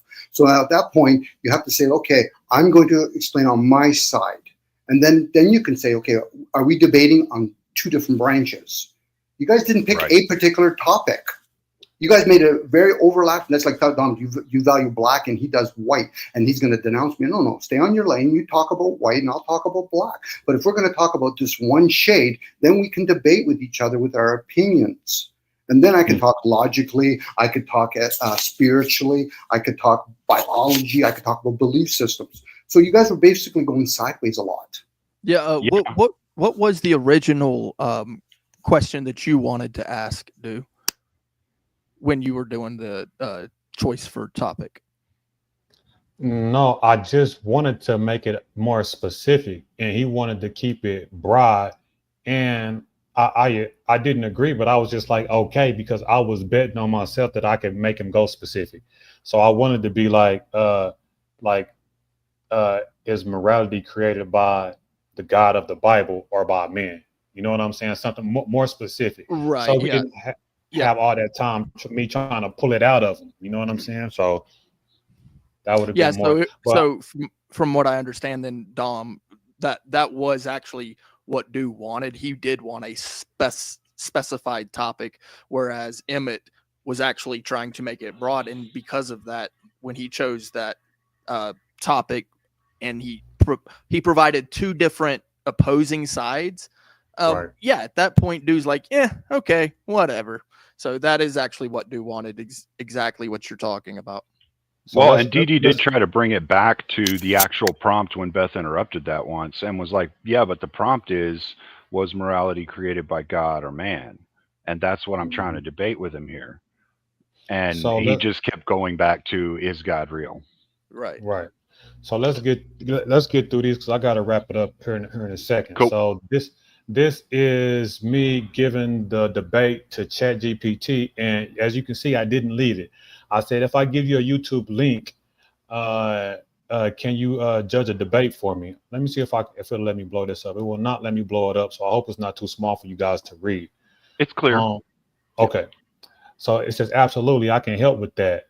Please enter the link and let me know what your focus is will be on judging. For example, who presented stronger arguments, the logical fallacy, presentation, delivery, accuracy, claims, persuasiveness. Once I get a break, once I have the video and your preferences, I'll give you a breakdown. And I said, do versus Emmet.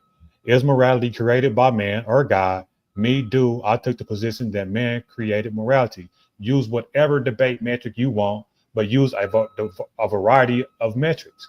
And then I put in the debate. So here we go.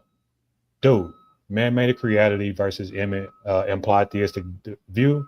You asked for a comprehensive judgment using various metrics. So here's a breakdown covering argument, substance, structure, rhetoric, strategic wins, and logical consistency. Arguments and strength. So here's one metric. Argument and strength and evidence. Argument, strength, and evidence, excuse me. Dual's position. Morality created by men. Core claim morality is a human construct. Strengths echoes secular meta-ethical theories where moral truths are subjective and intersubjective, similar to how moral frameworks adapt with social norms. Invokes the urethral dilemma. Is X moral because God commands it, or does God command X because it is moral? One of Plato's arguments, which highlights potential circular arbitrariness and divine command. That's what y'all was talking about, that loop, that infinite loop. Points out diverse moral codes across cultures, supporting the idea that morality evolves from human context, not divine mandates. Emmet's position, morality from God, likely parallels divine command theory, modifies versions, morality grounded in God's unchanging nature. Weakness, right? We're talking about strengths, and ChatGPT took it upon itself to talk about his weakness. Didn't do that on mine, right? Just strengths. Weakness, vulnerable to Eurythos' paradox. If morality flips based on God's command, isn't it arbitrary? If it is fixed beyond God's will, why then rely on God at all? Our originalists sometimes reply, morality stems from God's nature, which God can't change, but this often shifts the problem from God's actions to the question, what makes God's nature good, leading to recusing? Winner, evidence-based. His approach is grounded in clear philosophical concepts consistent with meta-ethical literature and avoids infinite regress. Right. So I win on that measure. Logical structure and coherence.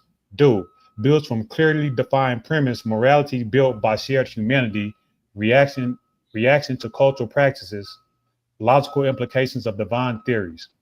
Use coherent structures, identify premise, illustrate issues, demand clarity from theistic model.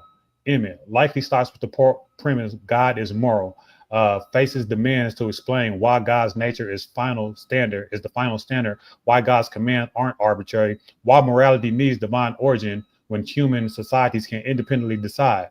Without addressing the urethra fully, this structure may appear circular and incomplete. Winner structure argues both clarity and systematically. Rhetoric and delivery. Uses rational framing and philosophical clarity, appeals to shared human experience and philosophical tradition, likely uses calm, structured tone, divine authority, more human logic. Even talked about my tone, structured tone, calm, structured tone, and then less divine authority, more human logic. Shows empathy for plural perspectives, boasting persuasion. Emmet may rely on emotional faith-based appeals, reverence, scriptural authority, emotional resonance for believers, but less persuasive for secular/universal audience. If not anticipating logical hurdles early, like the urethra, may fall in cross-belief debates. Winner especially from a non-faith. Shit. Did I go to her? You got it. Do anticipate. Just above 4. Right. Do for non-faith audience. Emmet may resonate strongly with believers, but less so elsewhere. All right. Strength and effective. Do avoids hyperbole, emphasizes shared reasoning, logical consistency, and historical change in moral norms. Emmet, risk of retreating into appeals, just trust divine nature, without preemptive handling of typical critiques like the urethra or divine arbitrariness. Effective base strategy. Anticipates counter arguments, forces theistic side to define what morality. is and why it needs divine source.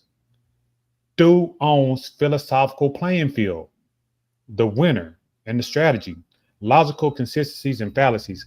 Do sticks to rational consistencies, avoids special pleadings, grounds his position in observable social evolution. Emmet, risk and circular reasoning. God defines good because he defines good, begging the question, or appeal to authority if moral claims rely solely on divine decree. As long as he acknowledges and responds specifically to Eurito-style counter arguments, he can survive. But if he doesn't, inconsistencies arise, which he didn't stay on that. Winner and consistency do, unless Emmet addresses these pitfalls directly. Overall verdict: across metrics, argument quality, structure, clarity, delivery, strategy, logic, Du's position that morality is man-made holds stronger in this debate format. His philosophical clarity, forward defense, and reliance on shared reasoning resonate broadly with sustainability. Why this analysis matters, because meta ethic matters. It determines whether ethics are universal truths or social constructs. By demonstrating consistency, non-arbitrariness, and adaptability, Do shows morality may rely on shared humanity rather than divine decree. Emma's position could succeed in less religious context. However, a multi-belief setting failing to resolve Eurito-type concerns significantly weakens the divine origin state. So he gave me the win and the final thoughts, but I want to share one more thing.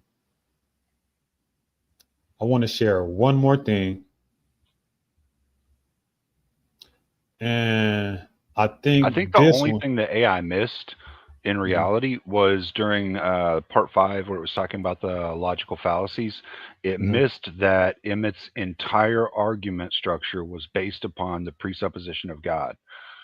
And if he had made it in a different way, it wouldn't have gone the way it did. Indeed. So I input it in another AI. This one is called Copilot, and I just dropped the script in here, right, and told it to judge the debate. So as you can see, didn't lead it, just dropped the transcript in there, and let's see what it said. And this one is more in depth. I like this one better. ChatGPT did okay, but I think this one did a better job, right? Right. Of analyzing debate. So introduction. This analysis explores the debate between Do and Emmet. So we can just go to right here. Exchange by exchange analysis. Defining morality. This is the first exchange. Emmet's argument. Emmet begins by asserting that morality is objective and rooted in divine principles, claiming that without God, moral standards would collapse into relativism. My counterpoint: Do challenges this argument that morality is a product of human evolution, citing empathy and social cooperation as the basis for ethic norms. He provides examples of societies thriving without reliance on divine mandates.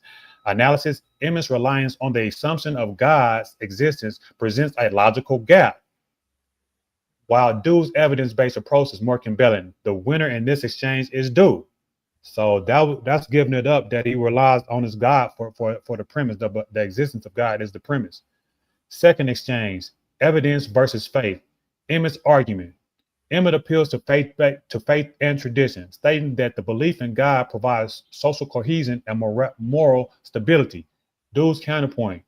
Do counters by pointing out civilizations that have built robust moral frameworks independent of religious influence, leveraging Occam's razor to argue that human-derived morality is the simpler explanation.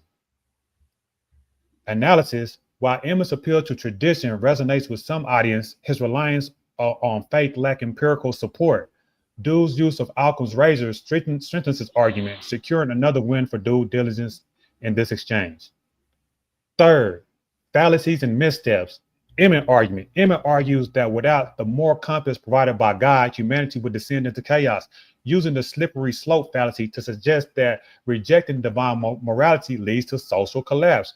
Do's counterpoint. Do highlights the fallacy in Emmet's reasoning and rebuts the historical examples and rebuts with his historical examples of secular societies maintaining order and ethical practices without reliance on divine authority.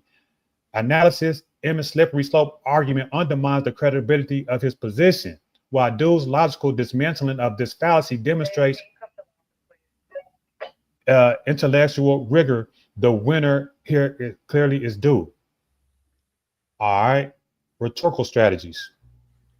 Emmett employs theological absolutism and appeals to authority to make his case, attempting to evoke emotional connections and moral certainty.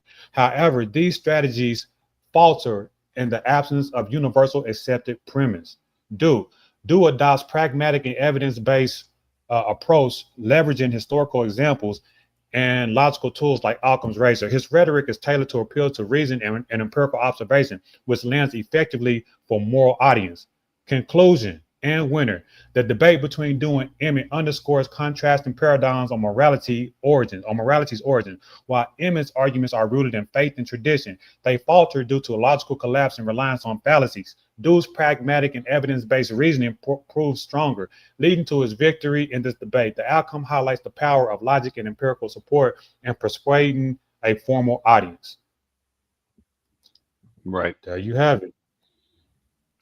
And so that was without leading or anything. It gave us a approach, but I think people will reject those just because it's AI without just listening to why it came up with the reasons that it did. You know what I mean? You shouldn't just reject it just for the sake because it's AI. You should assess what it says and then give your assessment on what it said. You know what I mean?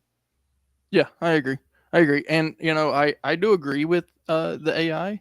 The only place that I see a little bit of an issue that it didn't point out where your weaknesses are. I know if you're a man of character, you're probably looking for some type of like, hey, point me in the right direction.